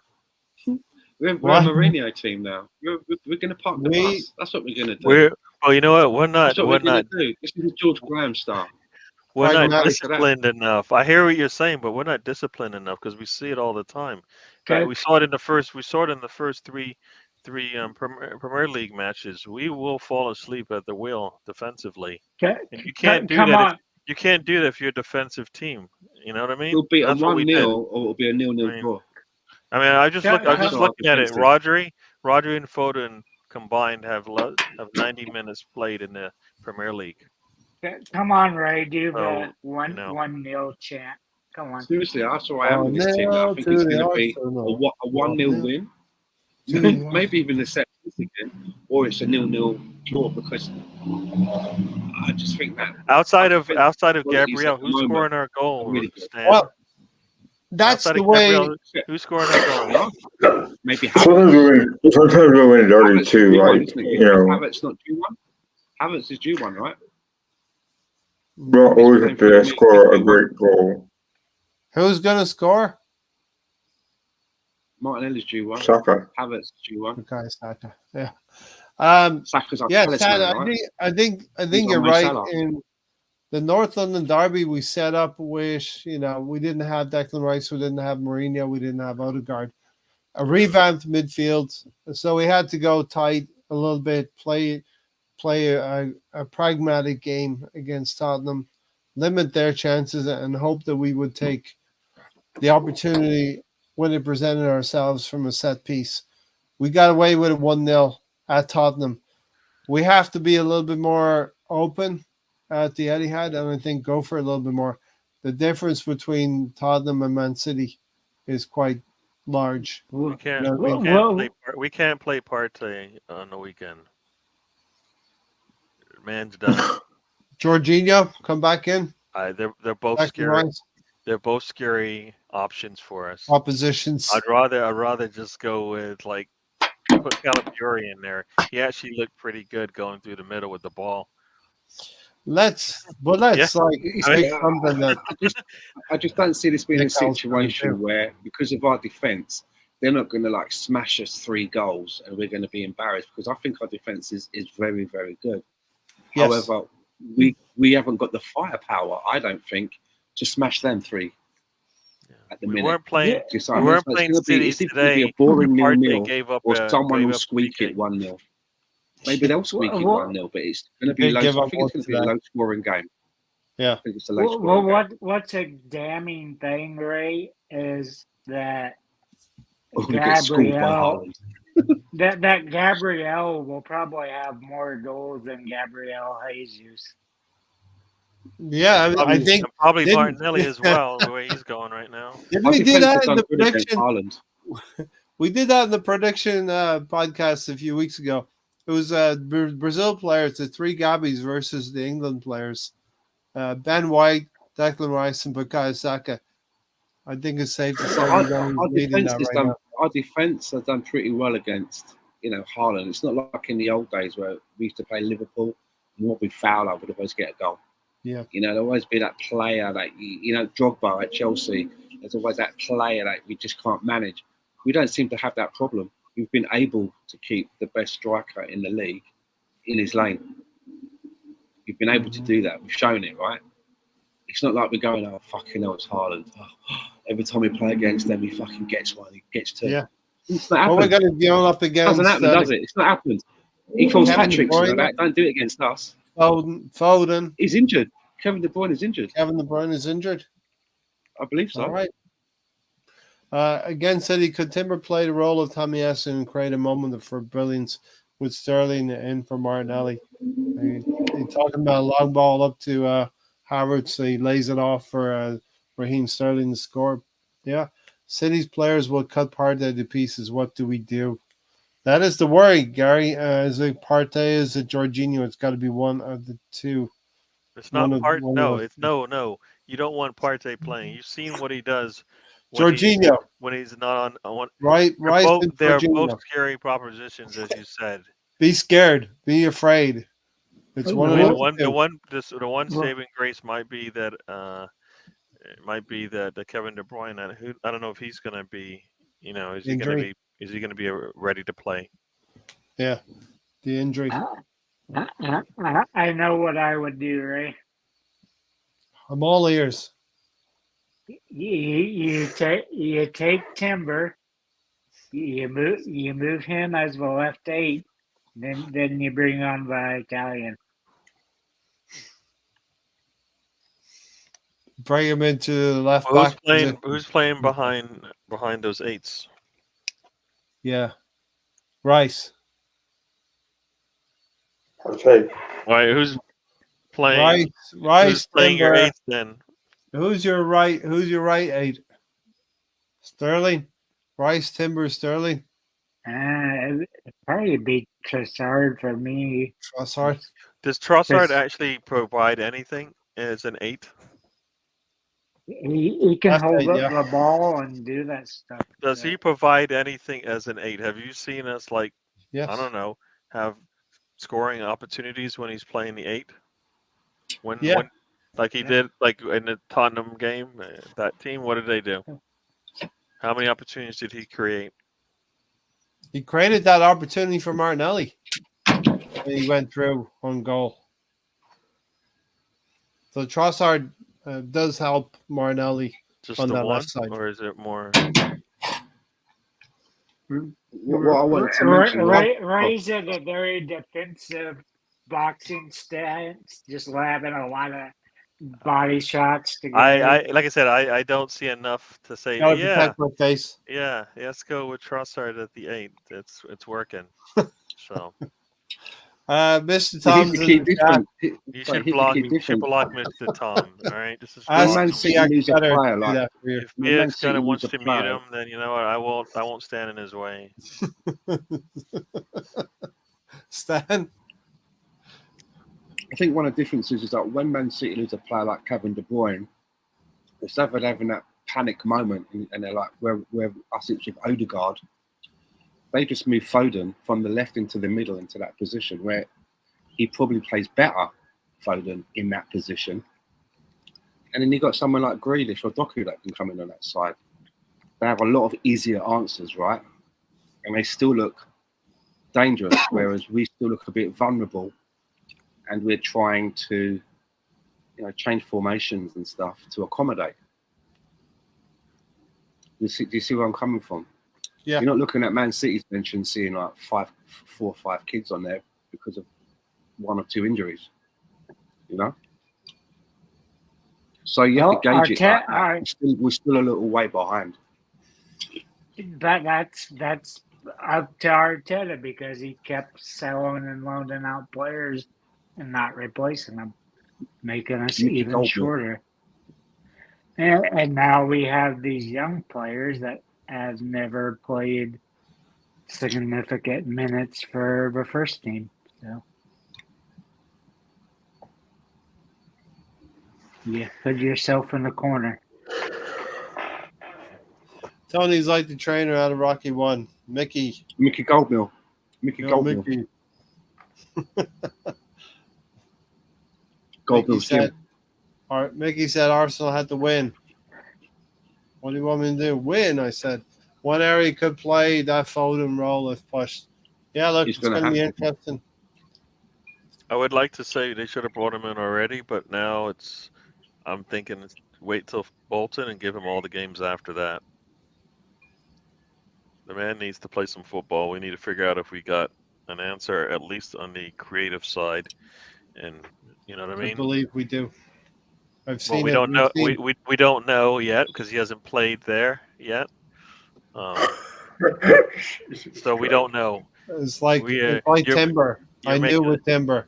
You have not seen him even play in that position yet. It was like Tavares. It was like Tavares. A lot of expectation, yeah, you knew. No, you saw Tavares play. That's the problem. You thought it looked really good. That's it. The even bigger problem. Those are the good old days. Those are the good old days. Good old wing back. Stan? It's pretty exciting and wary, right? I don't watch a lot of youth. I don't watch any youth football. So, if you've got a young kid that's managed to get himself into a situation where Arsenal obviously climbed over hell and high water to make sure he got a contract. There was obviously a lot of people sniffing around. Those people that do scouting obviously can see that this kid's got a talent, right? Get him at this club, get him at our club, get him at that club. We had to keep hold of him. Was he the kid that we let play for like a few seconds or whatever it was, just to like give him a gateway? Yeah. Yep. So they obviously know that this kid could be, being viewed as some kind of young prodigy or whatever. But we've seen it happen before with people like was that kid Freddie Ampadu? Do you remember? There's always like a prodigy. It doesn't work out. But if they're handled well, and now he's on the bench quite and he's part of the first team, so to speak, it's going to happen sooner or later. We're going to start to see this kid, and it's going to be interesting, and it's exciting, isn't it, when you get that? Is it going to be like a Wayne Rooney? Remember when Wayne Rooney burst onto the scene? Is it going to, or is it not going to work out? Is it going to be like a Chupa Akpong or? No, I think if he's met it into the first month and he's going to a Champions League game albeit on the bench, then Arteta is invested in him. Was he on the bench a lot last season? Along with maybe half a dozen times. What happened to Raoul Walters? Wasn't Walters on the bench quite a lot? Yeah, Walters. He wanted to leave. Yeah. He was becoming frustrated about his situation. Okay, he's behind a number of fullbacks. He's a right back. He would have been behind Ben White, Tomiyasu, maybe Timber. He was probably going to be fourth choice, Raoul Walters. Well, also he also plays center back as well. But to Stan's point, I thought that Warrior came on very well against Tottenham. He came on off the bench, so I think he has some kind of confidence there at the end of the game where he could play against the top team or Tottenham rather, and you never know, he could maybe make a difference in the City game or at least come on late. Sooner or later, he's gonna have to come on against a big team anyway, so. It's a big ask of him to come on, but I think he has enough confidence now where I think he could actually come off the bench in the City. I don't think those young players have the fear to go to those places. They're just hungry to play and prove themselves. So I think they should be out there in those situations.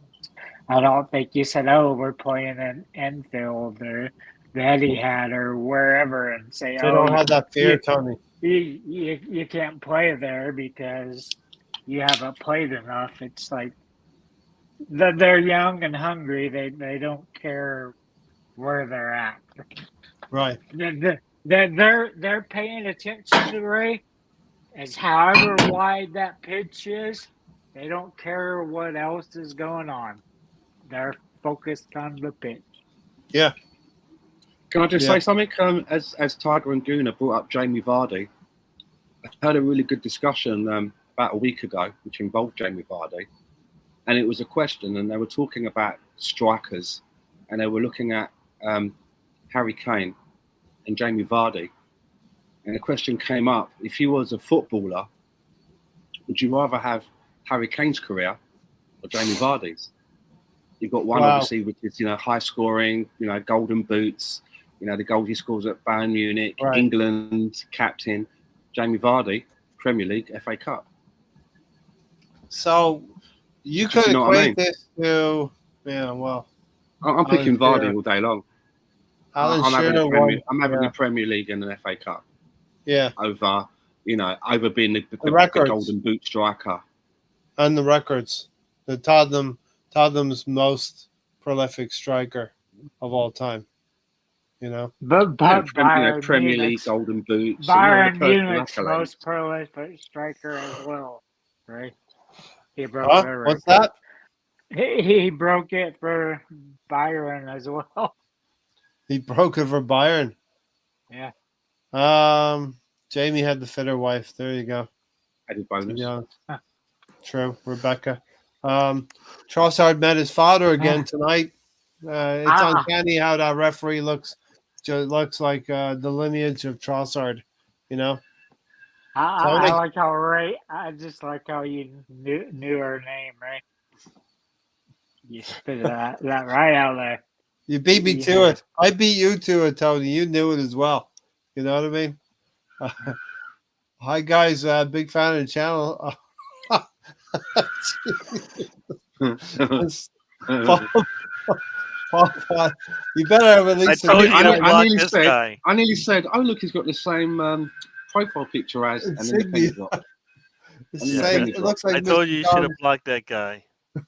Can't wait to Paul send Pot. you your first super chat when you reach your first 1,000 Big, subscribers. So probably 4 years from big, now, we'll get to 1,000 4 years from now.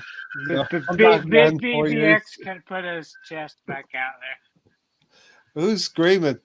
What was that noise? there. It was What? That's Paul Potts. In Tony's dungeon. Okay, I get it. Plus, Kane played for Spuds and Norwich. Enough said. Yeah. Wow. Paul Pot joined us there. The lengths that Mr. Tom will go to. well. You know? Where's BX puffing his chest out? He Yeah, needs to block be- him. Block him, BX.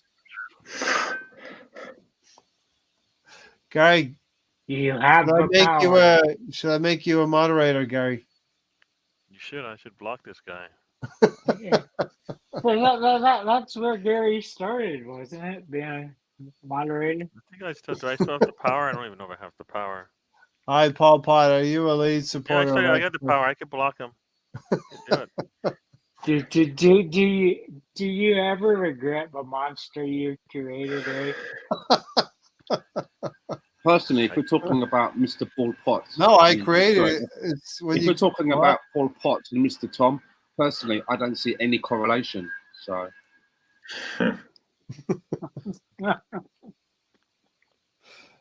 Yeah. I think you're all wide of the mark. Tiger and Gooder can't believe the unknown players on our bench.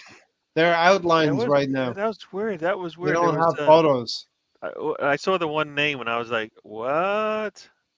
What was the player's name? The player's name was Jack Porter.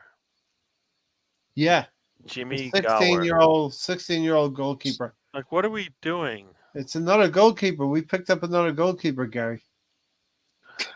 So we had 3 goalkeepers on the bench. We Great. stopped at a Or- non-league club and picked up their goalkeeper. We went from 2 new goalkeepers a year to now. He was lining out in the Dublin AUL. We've doubled down this year. You know, no matter Ray, what 6 happens goalkeepers. this season Arteta has to use the academy players, not because he Tony said, Mikel Arteta listens. He watches well, this show. you know what, these injuries are proving that guess what, you need to have players coming up that are ready to contribute, and if you don't, then you're doing a bad job with your academy. What's the point of the academy? You're not making much money off of them. So When you're up 2-0, you don't bring on 2 center backs. You bring on your young kids so they get fucking game experience. It You mean pisses me Tony? off every time you see the center backs come in. Tony, you mean the fucking- academy What kids? can you guys tell me about Nweri? What have I got forward? What have I got to look forward to? What position does he? What's his position? What's he do? What's his Mine is bag, that- man? he's supposed to be a number 2 to Erdegaard. Yep. He can play right, the right 8. He could probably play the left 8 if he needed to Attacking as well. Is it attacking? Centrally. Right. Attacking attacking midfielder. midfielder. Does he score goals? Does he create? Does he do both of them? What do you He's do no at youth different to level? me than what you get from Erdegaard. He's probably not going to shoot as much, but he will create the opportunities for the team to score. So just Yeah. like Erdegaard. Or- I always thought Erdegaard would be the guy that makes the pass, but that's not the case. He's the guy that creates the opportunity to either score or make the pre-assist. Pre-assist. basically. So Yeah. his numbers and I are dropped, think, and I think for me that's where we're like, I think we're hurting him to some degree. He should be up there leading in the league in assists.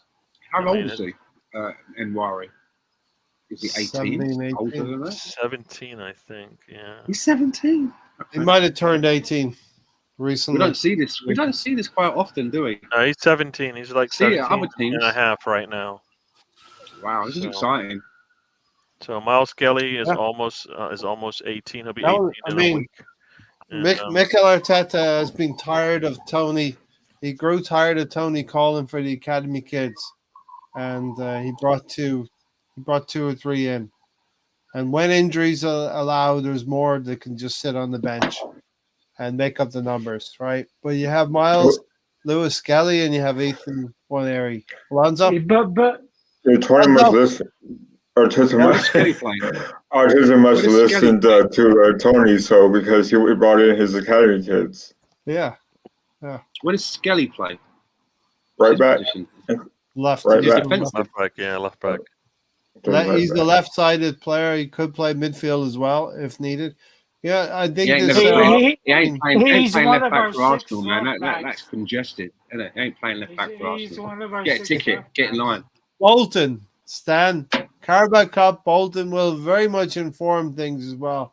I think every time we have an opportunity to see what Uncle Mikel is thinking, is very important to know what the uncle is thinking about. No, You know? that's probably a game like Calafiore may play. He's coming in. He's got too many players to ease in. There's no way. Skelly, man. If you're a left back at Arsenal right now, you're like, really? Fucking hell. Do you know what I Right. mean? I'm Well, even behind there's Zinchenko. talk that Tomiyasu might be sold in January, so Right. might need a depth in the defense. Why not Yeah. figure out if you got it? I the think that academy. you're right, Gary. There could be a couple of departures in January. Not one area. Kivior and Tomiyasu maybe because of injuries. Tony, Why not Tierney? I was asked if he made the in order for 28 or 29 man European squad. No. in order for a sale to be made, a club has to be interested in the player as well. And injuries have been harsh in Kieran Tierney. I have echoes of Saliba was always going to play for Arsenal there. They should just tore up his contract because this is his last year. It's, Get out the old paper shredder again. Tony, you should offer your services to Arsenal on a consultancy basis. You know, as much as it's not my As much decision, as- Mikel, but this is what you should do. If I was you, Mikel, this is what I would be doing. Billable hours 0.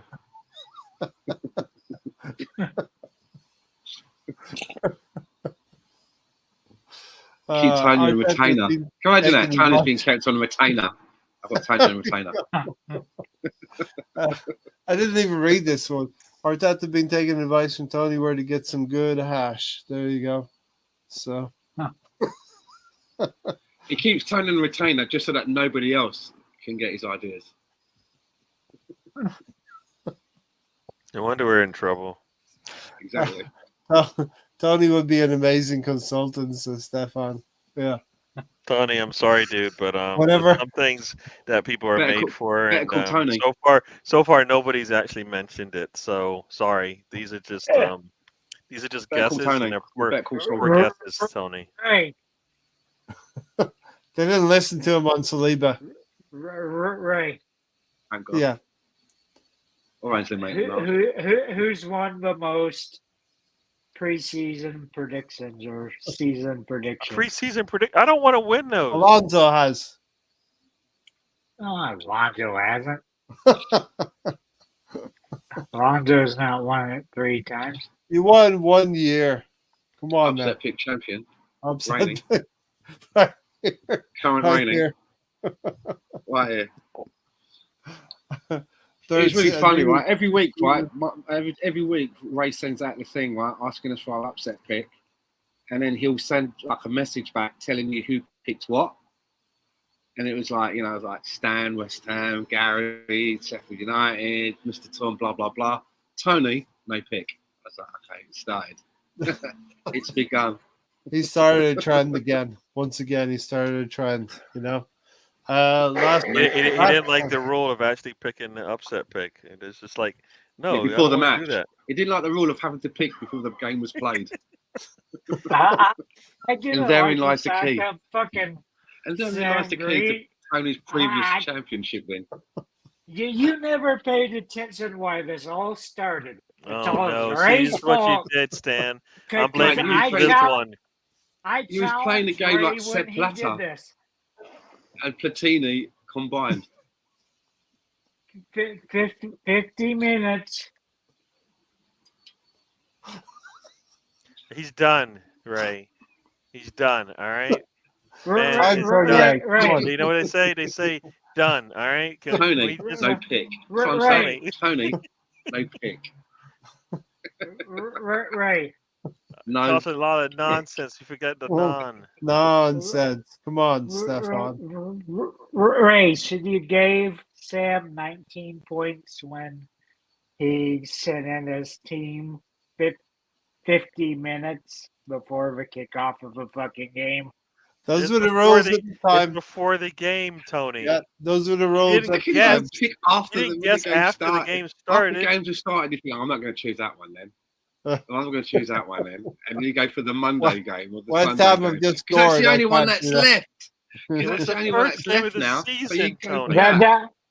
Nope. Clever. You actually have less of a chance to win if you pick. Yeah, well, it benefited you. As soon as the Ray rules never were said you enforced, have to like, get it no in an pick. hour before. I don't remember that rule ever coming to play. Yeah, No. but I told Ray at the time. I said You there's told been Ray a you rule. got rules that you want us to play with. You don't want. You didn't pass it by any of us. I passed that by Ray. I challenged You him didn't right pass it then by. What about Tony, us? Don't we have a Tony, say? Tony, who is the 2024 reigning upset pick champion at the moment? Who? I don't know. Was it He Stan? doesn't know. You know it is. You know it.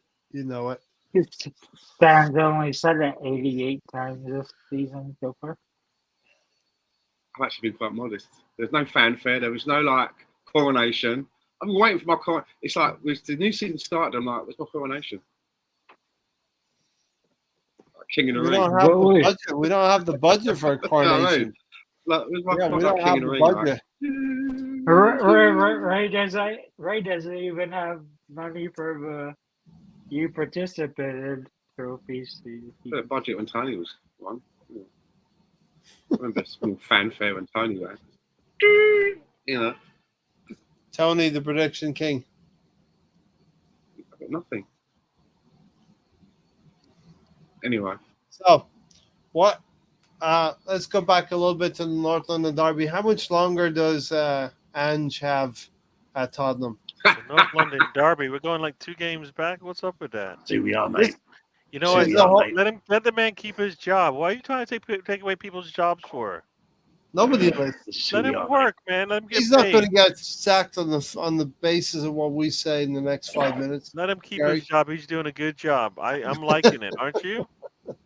Yeah, People listen to me, Ray. So That's where people go wrong. People, listen to me. You know, when There you go. people go wrong, Tony. It sounds like a listen to it. statement and a question at the same time. I loved it, though, People- didn't it? They were like, "So, what do you think? What do you think about set pieces and set piece coaches?" I don't really worry about that. And then what did we do? We beat them with set piece. It was just like, yeah, yeah. Keep not worrying about it. Don't worry about it next season either. Brilliant. Tony is a Yeah, hash, mate. Mr. Big, but he smoked all his. I still like how last season I said we weren't scoring any of these spot or corner kicks. And then we just all of a sudden just started scoring them out of the blue, just like with through balls and many other things. So you know absolutely nothing about everything, huh? Yeah, Is that right, Tony? yeah, he's like a trivia king. He knows nothing about everything. Good He job. knows everything and nothing at the same time. Everything you can't be everything and nothing. It just doesn't work. Not does not. Ray, you need to work on like you need to. Like, he's like, I'm gonna give you $1. You're gonna take $1. You get That's how not much you me. have. Alonso, that's deep. You know what I mean? Alonso, that was deep. Nobody knows what you mean. I think you've been up too late or something. You got up too early today. Gary, This is true. Gary. You're still eating, man. This guy's been eating the entire show. What's going? You don't have to eat on the Munchies. show, dude. It's a way of paying for Hours, Richard's eating shirt everything. arms. Dude. What's going on? Previous tenant. I didn't have time to eat dinner. My sugar was low. You're making up for it eating now. snacks. What happened to your flatmate, You Tony? know, eat one Snicker, you'll be set. Stop with this. Don't give me that. So Tony, I know one Snicker will do you fine. As far as you your should make Snickers are yourself a concerned. plate of 3 things. You should put all of those Doritos out like they're mashed potatoes, right? On a plate. And then you should put all of those chocolate biscuits you were having, chocolate cookies, and put that as your protein. Stefan, he said he hadn't eaten. He didn't say he got munchies. Big difference. The man said that's his meal. All right, so stop with this. You guys, he said nothing about munchies. He's got the munchies, Gary. He doesn't have the munch. That man said he's hungry. You know what his diet was today? As you said, some red ass chips. And some. He's gonna destroy some Keebler's chocolate cookies Come or on, whatever. this was a mystery flavor. He's gonna destroy that toilet in the morning. He's gonna destroy. Yeah. Something about like you gotta hear like about a volcano erupted in Oklahoma. You know, like the heat signals went. It goes up, in hot and it comes out hotter. Like the temperature of Oklahoma raised by 1% by 1 degree. Yeah. After some guy decided he was going to go and destroy his bathroom. The FBI be like, we got a heat signal in Oklahoma. It's okay. You look at like a heat map of like Oklahoma. It's gonna be one Gary, spot. Gary. It's gonna be bright red, right at Tony's house. Gary, stop talking so I can ask the question. No, you got nonsense questions to ask. I don't want to hear them. Well, did your coconut water, is it past date? Is that why you're being sour tonight? No, I don't like you. Tony. You're being difficult. What part of that don't you get? I'm just trying to. You're being difficult, Gary. Dude, I don't like you. Don't you know that? Stefan, listen. I want to tell you something, Stefan. Tony wasn't always talkative like this. You know, instead of going down the garage and talking shit to him like good stoners do, Tony just comes online instead. There was once upon a time where Stan would ask Tony a question, and he would get a yeah. Lucky you got an answer. That went on for a long time, man. Now we get the. What do you think of the game today? Do you think they had a good result? Yeah. We lost 6-0. Oh my Tony, God. we lost today. 100-0. Do you think we should have played better? Yeah. He was like that one of those fathers from Father Ted. If you know, you know. The boring one. Yeah, one answer at a time. All right. So yeah, listen. We're talking about the North London Derby. We're talking about Atalanta tonight, and we're talking about Man City because this is a week of 3 away games. When he's to get fired. What's that? And when the Spurs coaches get fired. And when the Spurs coach is going to get fired. Well, I agree with Gary. He's doing a great job. Let him stay. Let him continue to work. He's only in phase 1 of that phase 5 scenario.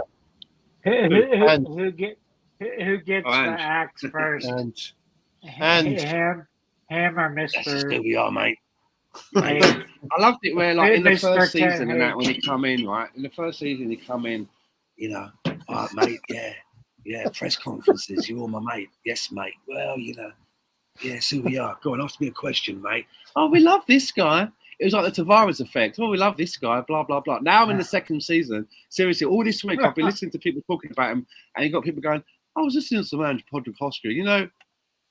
He was rather quite rude. They're calling him really rude, or brusque is another word. He's very brusque.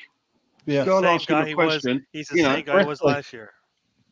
Because Same this as woman last year, interviewed him and said something like, you mentioned that you always, because he said, didn't he? Well, I always win something in my second season. And someone brought it up. You said that, you mentioned before that you always win something in your second season. What do you say to that? He's not Well, to did you not set hear the the table. answer before? It was being all like brusque and snippy about it. But it's like, mate, you're the one that put it out there. He's after No one setting the table. put those Yeah. words in your mouth. You said this. You set that Exactly. table. Now we're just Yeah. asking you about it. Do you think that's still achievable? We're getting all tetchy for. Do you know what I mean? Put Yeah. your nipples away. No shrimps on the Barbie stand? No, Is there no barbecue Not today, Stan? tonight. Not tonight. Not tonight. Once upon a time, Tony spoke sense. Then he met us lot and it fucked him up the poor fellow. Did we fuck Tony up or did Tony fuck us up? That's the No, question. he fucked himself up. I think there's plenty of fuckery going around. So. Well, we all contributed to it, especially Gary. Beat the Sevco in your med. Exactly. But I do like the way that Gary. they do seem to be turning on Ange. They're Yeah. turning on him. Media. I listen to Talk Sport on my way into work. So because of the time difference here, for me in the mornings, I get drive. I get on the bus. If I don't have a podcast, listen to like Harry. I listen to Drive, and it's that idiot Goldstein, but with Darren Bent, who I do like. And sometimes, like this morning, it was like Danny Murphy. So you get to hear the people phoning in. And the Tottenham fans, man, they've turned again. They're not happy. It's this, You know what I mean? They're not happy at all. Yeah. How many managers are they going to go through? And you know what? They were very lucky as well in the sense of the Carabao Cup. They were a goal down going into 88 minutes and pulled it out against Coventry in the end. They were very lucky, weren't they? Yeah. Very lucky. They look very terrible this year. They really do. Yeah. Other noteworthy things in the Carabao Cup: Reece Nelson scoring for Fulham. Did he? Emile Smith Rowe played well for them as well. Fulham. Good. So yeah, listen, it's a How's Eddie testament doing? to the. How's Eddie doing? Is there any news from the? Is there any news Eddie from the scored, wall? yeah, Eddie did Any news score from the his wall? he scored his first goal. He actually scored a really good Like we goal. sent him away. It's off of made a Eze. really quick decision to kick the free Eze. kick early, and he's off on the right hand side with a sharp angle to make, and he put his foot through it. If he put his foot through it for Arsenal, he would have scored more goals. But Eddie did. He scored. He scored for Palace. He's off and running, is he? Yeah, his first goal. Yeah. Fair play to him. Yeah. And Nelson has scored his first goal. I mean, they've all scored goals. They got more goals than Martinelli, more goals than Odegaard, more goals than Jesus. Jesus, yeah. Not more goals than Mega Legs. We got the same number. I mean, Trossard's got the same number. So there you go. We'll see. I honestly think the Spud's job is a poison chalice as well. Be interesting to see where Ange lands after Spursy had a bad at Parkhead. I want Ange to win something in the second year. It's Tottenham who we are. It's big though, isn't it? Like coming from a club like Celtic, which is a huge club with huge support. And and if you are the manager of Celtic, invariably you're going to be successful at some point. League or cup, maybe both. You'll pick up maybe invariably both, right? So it really does give you a bit of a rep, but then I think it can be a bit of a leap to come to the UK, right? To the Premier League. Kieran Tierney I think Kieran Tierney handled it well, and picked up an FA And I Cup don't, as and I well. don't say that to try to belittle, because I have a Scottish background, trying to be as subtle as I can. But like Brendan Rodgers, for example, couldn't quite get there with Liverpool. But he's gone back to Scotland, and he's doing very well again, right? Yeah. Steven Gerrard as a manager in the Premier League was toilet. Not great. Yeah. But again, he was able to achieve something of quite significance in Scotland. I've always wondered what would happen if Celtic and Rangers were integrated into the UK, the UK frame of football, and they had to start and work their way up. They're not allowed to just come straight into the Premier League. They can come in with the same funding and the team or whatever. But I know it's hypothetical. Newcastle. Obviously, you can't say you come in with the same team. Maybe coming at Division 1, something like that. I wonder what would happen if it would be like a landslide, or whether it would be like 8 years on, they still haven't made it into the Premier League yet. No, I think it'd be. Championship. Do you know what I mean? They could be trapped in the Championship for like 6 years. I think that'd be Seriously, Premier League standard, but the likes of Newcastle or. You don't think that they could be trapped in the Championship? Okay, let's say you started them in the Championship, and let's say you did that. Okay, you can join, but you can't come into the Premier League. You've got to join the Championship. They'd get promoted within a couple of years, I think. Within a couple of years, do you think? Yeah, I think so. A couple of seasons. And I think they would probably rise to 7th or 8th in the league. I thought you said they would cruise past Leeds. I thought that's where they're going. Me? Yeah. I never say get trapped. Bad. You can get trapped into a vortex in that Championship, It only takes a few games, and then you're in the playoff situation. And then if you fuck up the playoff, it's been other teams, big teams like Southampton, they can go down, they don't automatically come back up. You don't see them again for 3 years. It's difficult. You can lose 3 games easily and fall down, but you can also win 3 games and go from 8th to 4th place very quickly. Bahar is a puppet on TalkSport. And they wouldn't get the Premier League money until they got to that. Until they got there, right? Yeah. Until you get there, you don't get that parachute money until you've been there, and then you drop out. So you've got to be in it to win it. But wouldn't they be probably like the top 20 of? Because if you think about it, right, we have Welsh. You think about it, right? There would be, Tommy. We do have a couple of Welsh teams, right, that play in the English frame of football. We have Cardiff and Swansea, right?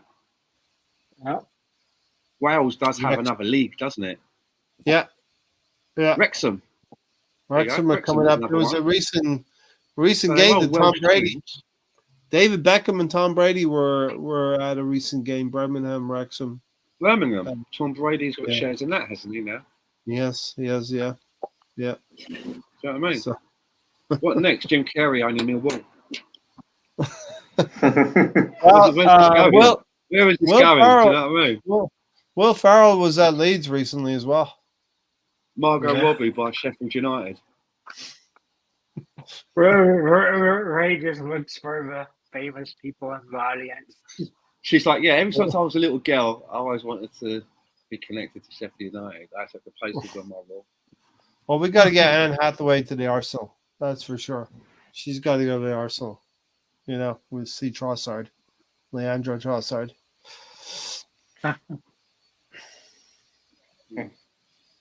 Anyway, we should start winding this thing down pretty soon. Alonso, got anything to bring, to say? Yeah, I kind of thought that Jorginho and Partey played very well. They weren't great, obviously, but they put on a good performance, good enough to where they were scoreless. Kind of thought that was a big win for Arsenal and Arteta moving forward. Granted, we're going to be short against City, missing Odegaard and other players, but I think we're optimistic. We could beat them. Though we're going to have it's going to take a lot, I think, to score against them, obviously. But to get a win like that would be pretty cool for the Arteta and the squad. Yeah, I want to see us go toe to toe with Man City. I don't like the narrative of we played for a draw. We didn't play for a draw earlier this year. We played with care We and have not to play really. like we did versus And I think Declan the Rice said in an villains. interview tonight, Man City have that ability to push teams back and to make you play on the back foot. And I think that's what Man City do to you at the Etihad. They have a really really good record up there at the Etihad. Obviously, not having lost the game for a couple of years. Probably, I think it was Brentford before the World Cup last time out. Tony, what were you saying? Not sure what I was commenting about it with that. Paul Pod says we don't have a chance against City. They're the best team in the world.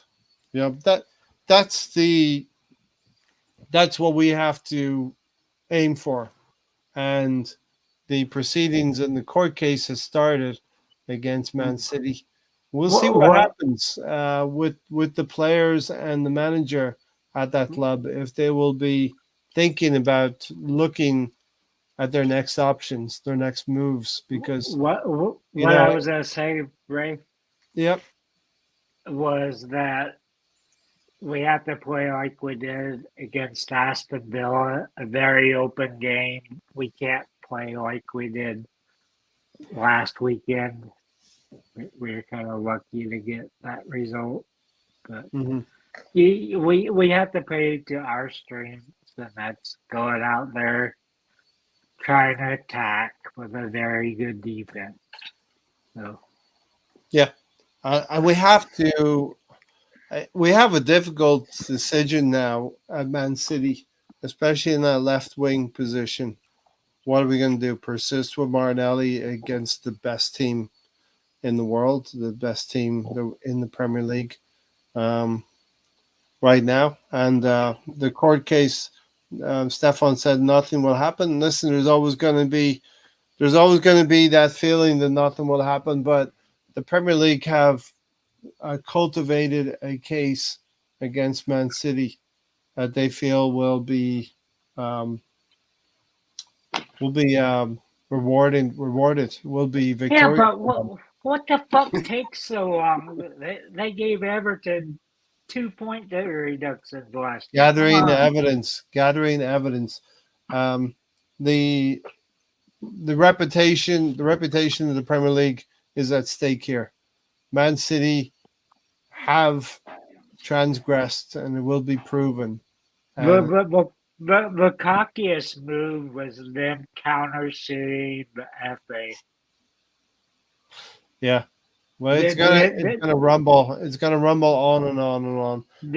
then do you remember what happened? 18 months from now, that, the announcement will. 18 months from now, the announcement will be: we've come to our findings. It turned out we've made a mistake, and for the inconvenience, we would like to award Man City with an extra 20 points. Good night. One other thing before we leave, What? I'll give Stan and Gary the chance to talk about Man City and the court case. But then I want to get into that VAR. If you've heard that VAR audio about the Brighton game, mate. What? Take care of yourself, mate. You're talking about that. Yes. What is that? What is VAR? You know what? When you made a bad call, that's the only thing it can mean. Because if you're confident you got the call right, then there's nothing really to stand up for. All right, you didn't do anything wrong. But when you got caught, you basically just watch out. They're not going to like that decision. They weren't going to like it. Yeah. So it's watch out for the players on the field, Gary. The problem with the whole VAR thing is that they actually suggested a yellow card, and guess what? They can't do. They can't suggest any kind of a card. So I don't understand how that's not even being brought up enough. the man actually said you should have a yellow, right? And he can't do that. It's not his judgment call. How can he make But first and, suggestions yeah, that are but outside first the and scope of foremost, his Gary. job? But first and foremost, take care of yourself. Right? Make sure you take Yeah, care of exactly. yourself. Yeah. No, I, I Make think sure you're all I right. think they Make sure basically you're all just right. Fuck everything yeah else. yeah Make sure you're swimming. so Right? yeah. I'm gonna We've got your back, Gary. We've so got your I'm gonna back. make a We've got decision. you. Don't worry. Gary's gonna It's make a not. decision on the Kind of. field. It's bad dialogue, isn't Gary's it? gonna make a Bad dialogue. decision on the field with us telling him what he needs to do. Right? That's what that seems like. It's a yellow, mate. It's a yellow all day long. He kicked it away. And then I've got no choice. He's left me with a horrible decision here. I'm And sorry. that's the problem right there is that he's saying you hear the audio both ways and you're like, so when you were saying I got no choice, you were saying that to your buddy, not Yep. to the player, because you didn't even see it. I got no choice. No. I got to time out Tony. You know, and you know what? I don't understand. That can't. How can that yellow be created? You know what? They can't take yellows away when they're wrong, all right? By video, Yeah. but they can create a yellow by video. I don't get it. You know All what right? it is? The Decisions only are reason being why made they were by looking at committee. that, huh? Decisions are being made now by committee By instead of just having committee. a The Yeah, fight. referee. that's not. It's You supposed to know, be video have a assist. referee. Too many. It's like a committee, a Yeah. board It's supposed to be meeting. video assist, not video Yeah. A referee. forum. It's Yeah. what I've always said it is. It's video Like an election. hindrance. Ridiculous. Just have the Video referee supposed to be hindrance. the guy that's calling the shots, right? But what I've never understood, why don't they go to a monitor every fucking time? All they need to say exactly, Tony. All they might need to say is in a certain situation, they need to go in the guy's ear. You may have missed something. We're going to put something on the screen for you, and then let him look at it. Don't say, "This is you missed." You know what I mean? You missed the yellow card. You know what I mean? Don't say it. It's about what. It's not what you say. It's how you say it. Hey, John, you might have missed something. I'm going to put it on the screen. Just make your own mind up. You know what I mean? Just something you might want to look at, and let him go and take a look, and either reaffirm his decision or go, "Fucking hell, yeah, look at that again. Yeah, I didn't see that. It's now this." Just do that. Yeah. Is that so difficult? Yeah. It's the referee Crazy. that makes the decision, not the people in the box. They shouldn't be saying you've got it wrong. They should be saying, we've got something you might want to look at. But it's your call. We're not going, oh, you got this wrong. You know what I mean? Look at this. Look, you fucked up. Look. Yeah. You know, let the referee the game. Yeah. BX said, I've got some more half and halves and programs on the way if that makes anyone cringe. Do what you like, man. Do what makes you happy. Screw everybody else. If you Did know you what, see? you know what? If you're not happy, what difference does it make what other people think? All right, you gotta be happy first. Then you worry about the other people. Did you see the half and halves Arsenal Tottenham? Arsenal Tottenham half and half scarves. Who's buying them? I bought one. Arsenal Tottenham. Yeah, when I went, that's my first match that I ever went to. I bought everything I could. So it's a memento. Yeah. Well, you don't like that team. I wouldn't even bought like one. that team. I wouldn't even bought one of those. Still sitting in the bag I got. So when I needed toilet. Not like I pull it out every day and look at it like, oh. It is a memento of the game, though. No, Yeah. you know what? BX said he wanted one, and so I got him one, and I was like, you know what? I'll just get myself one, and I got a program as well. And then when you packed the bag, it was the first thing you packed, as in the bottom of the bag. Very, very true. Except for BX's one, I didn't. I'm hearing it. That. Yeah. But I don't see it as much. I mean, yeah, it's 2 years later. I'm still waiting. Halloween's coming up, burn that BX. BX. Halloween's It's time to send my package. Halloween's Wear it when coming you up. go trick or treating. Wear it when you go trick or treating. coming up, Alonzo. yeah. Trick or treat. Yeah. If I grew up on English football, I guess I probably would find it distasteful, but I didn't. necessarily grow up on it like you guys did. That's what I'm So I don't saying. know. Where you're half and half when you go trick or treating, people just be like, "Get out Not of my porch, take wearing the it. candy, just fuck off, take it, Hey, get away." if you can get all the candy wearing it, I might have to consider that. No, I didn't know that. That's how that thing worked. Yeah, Yeah. just trick or treat. Just send Gary to North London for Halloween.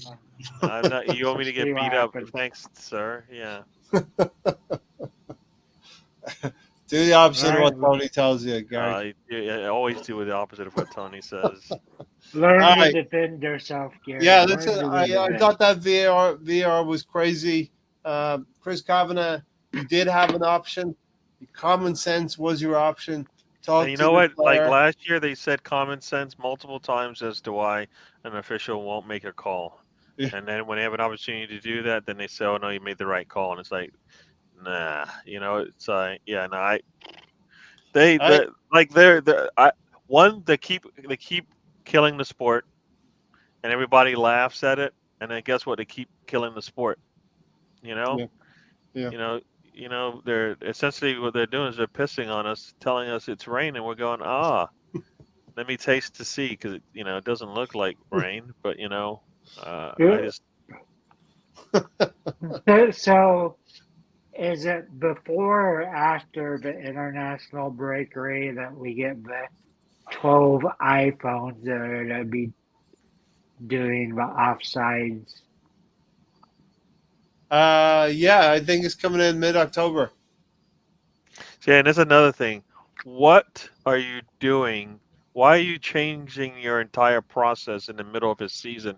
It's got to be the dumbest thing ever. We're going to implement some new changes to the way that we do our job, but we're going to do it in the middle of the season, not in the beginning, where we can do it in preseason, make sure that stuff works. I want No, we're going to do it in the middle of so everybody who gets to take advantage of it.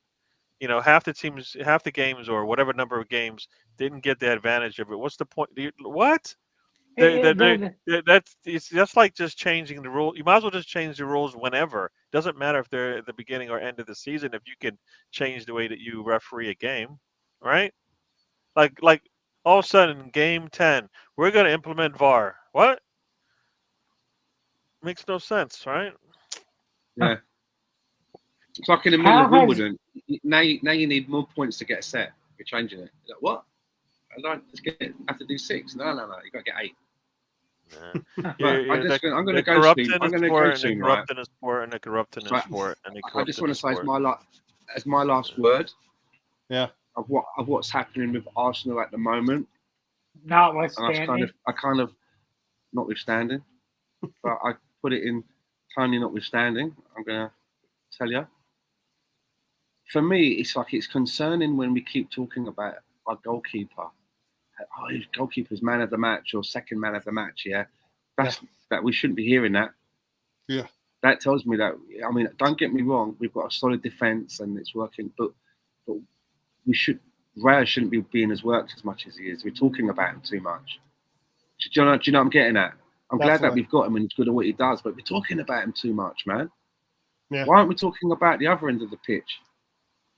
And I'm just worried that we might be riding our luck a bit. And I saw that, the other day when we were kicking the ball around in our own area, and then Ben Wright didn't put enough on it. And luckily for us, Saliba got in, Solanke tried to set himself, and we got out of jail.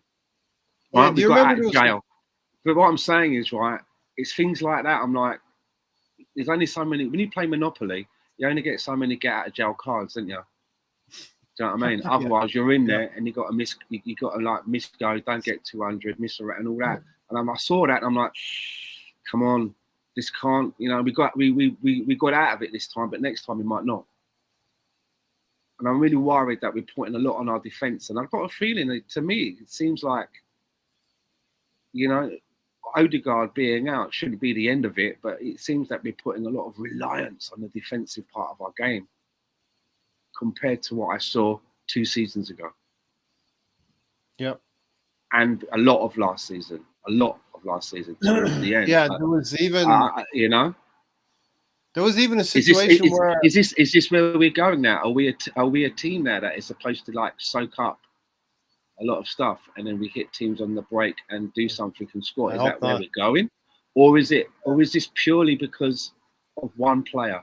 As one player, as in Odegaard, disrupted us so much. Yeah, okay, Well, we had Rice missing for a game, but that was only one game. But we're I hope that's not gonna the be case. without Odegaard for some time, right? It's gonna be some time. I do remember. It's gonna be around Michael Christmas Arteta. time. So, what's happening? I do remember Michael Arteta telling, I think it was Ben White or Saliba, not to play the ball in that area of the field when they were caught, and he wanted them to switch it the other side as well, due to the press. Probably. I still feel like his just micromanaging everything. I just think it kills that creative thing, and the players are just focused on the pitch instead of Tony, it's called finer details. what's Arteta got to say now. It's just like It's and the three. Tony, the- he's paying attention to those finer details, which is why we have like such a good record at set pieces. You can't imagine how many of those set pieces are helping us. But a lot of teams, like Anne says, don't get concerned with that, mate. Well, that's your fucking tough luck. Mikel Arteta is looking at every aspect of how you can get ahead in the game. Yeah. And we're utilising everything. And to be fair, right, that free kick that Saka took today, it worked the goalkeeper. It did. It was a good save by the keeper. It was a daisy cutter, but it worked. The goalkeeper. We need right? So you can I'm see. I'm with you, but guess what? Guess what I want? I want more opportunities to score than just one or two a game. I think Gary, you just want the players to shoot. Come on. I want more opportunities to score, and if we're going to say 2 to 3 times a game is all you're going to get, I think that's not enough. I'm just saying to Tony about the micromanagement side. Paying attention to these fine margins. This is why. I think it's one of the reasons why we have been challenging Man City and finishing second. It's because of these fine details. The reason that we didn't rest on our laurels and stick with Ramsdale, and we've now got a goalkeeper that saves fucking penalties. Like it ain't no thing. I mean, brilliant. For me, that's brilliant. I'm a big Ramsdale fan, man, but he ain't saving them penalties. No, goalkeepers don't save penalties. And we've improved in that area. Just by that move, we have improved in that area. Tony, I did say this to you earlier. Tony, your nose is red from the food dye digging the Rudolph look. All right, listen, we're going to say goodbye. We're going to get out of here, but shout out your roll call if you want to do that. BX Gunner was here as always. Doing some moderating duties earlier. Some guy called Paul Pot. I don't know. He's new, maybe. Hawkwind. He's new, but I think we'll be seeing him again. Stefan. I hope not. It feels like he just created an account. Maybe he's like Poochie, and he'll have to end up going back to his home planet. Who knows? Tiger and Gunner was in the house. Thanks for being here as always, Tiger and Gunner. Some guy called Stan the Man. Stan the Man. Was a pole pot. Yeet, no yeet. Who else was here? There was many others in here. Tiger and Gunner. Retro Rewind was here. Hawkwood was here. Stefan Hetherington Writings was here. That was all it. BX Gunner was the Arsenal Truex. Tiger and Gunner. The Arsenal Truex Galaxy podcast was here as well. Retro Rewind TV. That's a long name. The Truex Galaxy. That's a really long name. Red John. I bet when you're signing those checks, Alonso, you get a sore hand. Aguna Matata. He was writing right. He was here at the very beginning. Aguna Matata. Red John. Do you sign the Arsenal Truex Galaxy podcast? I've only signed a couple. So yeah. You get that podcast.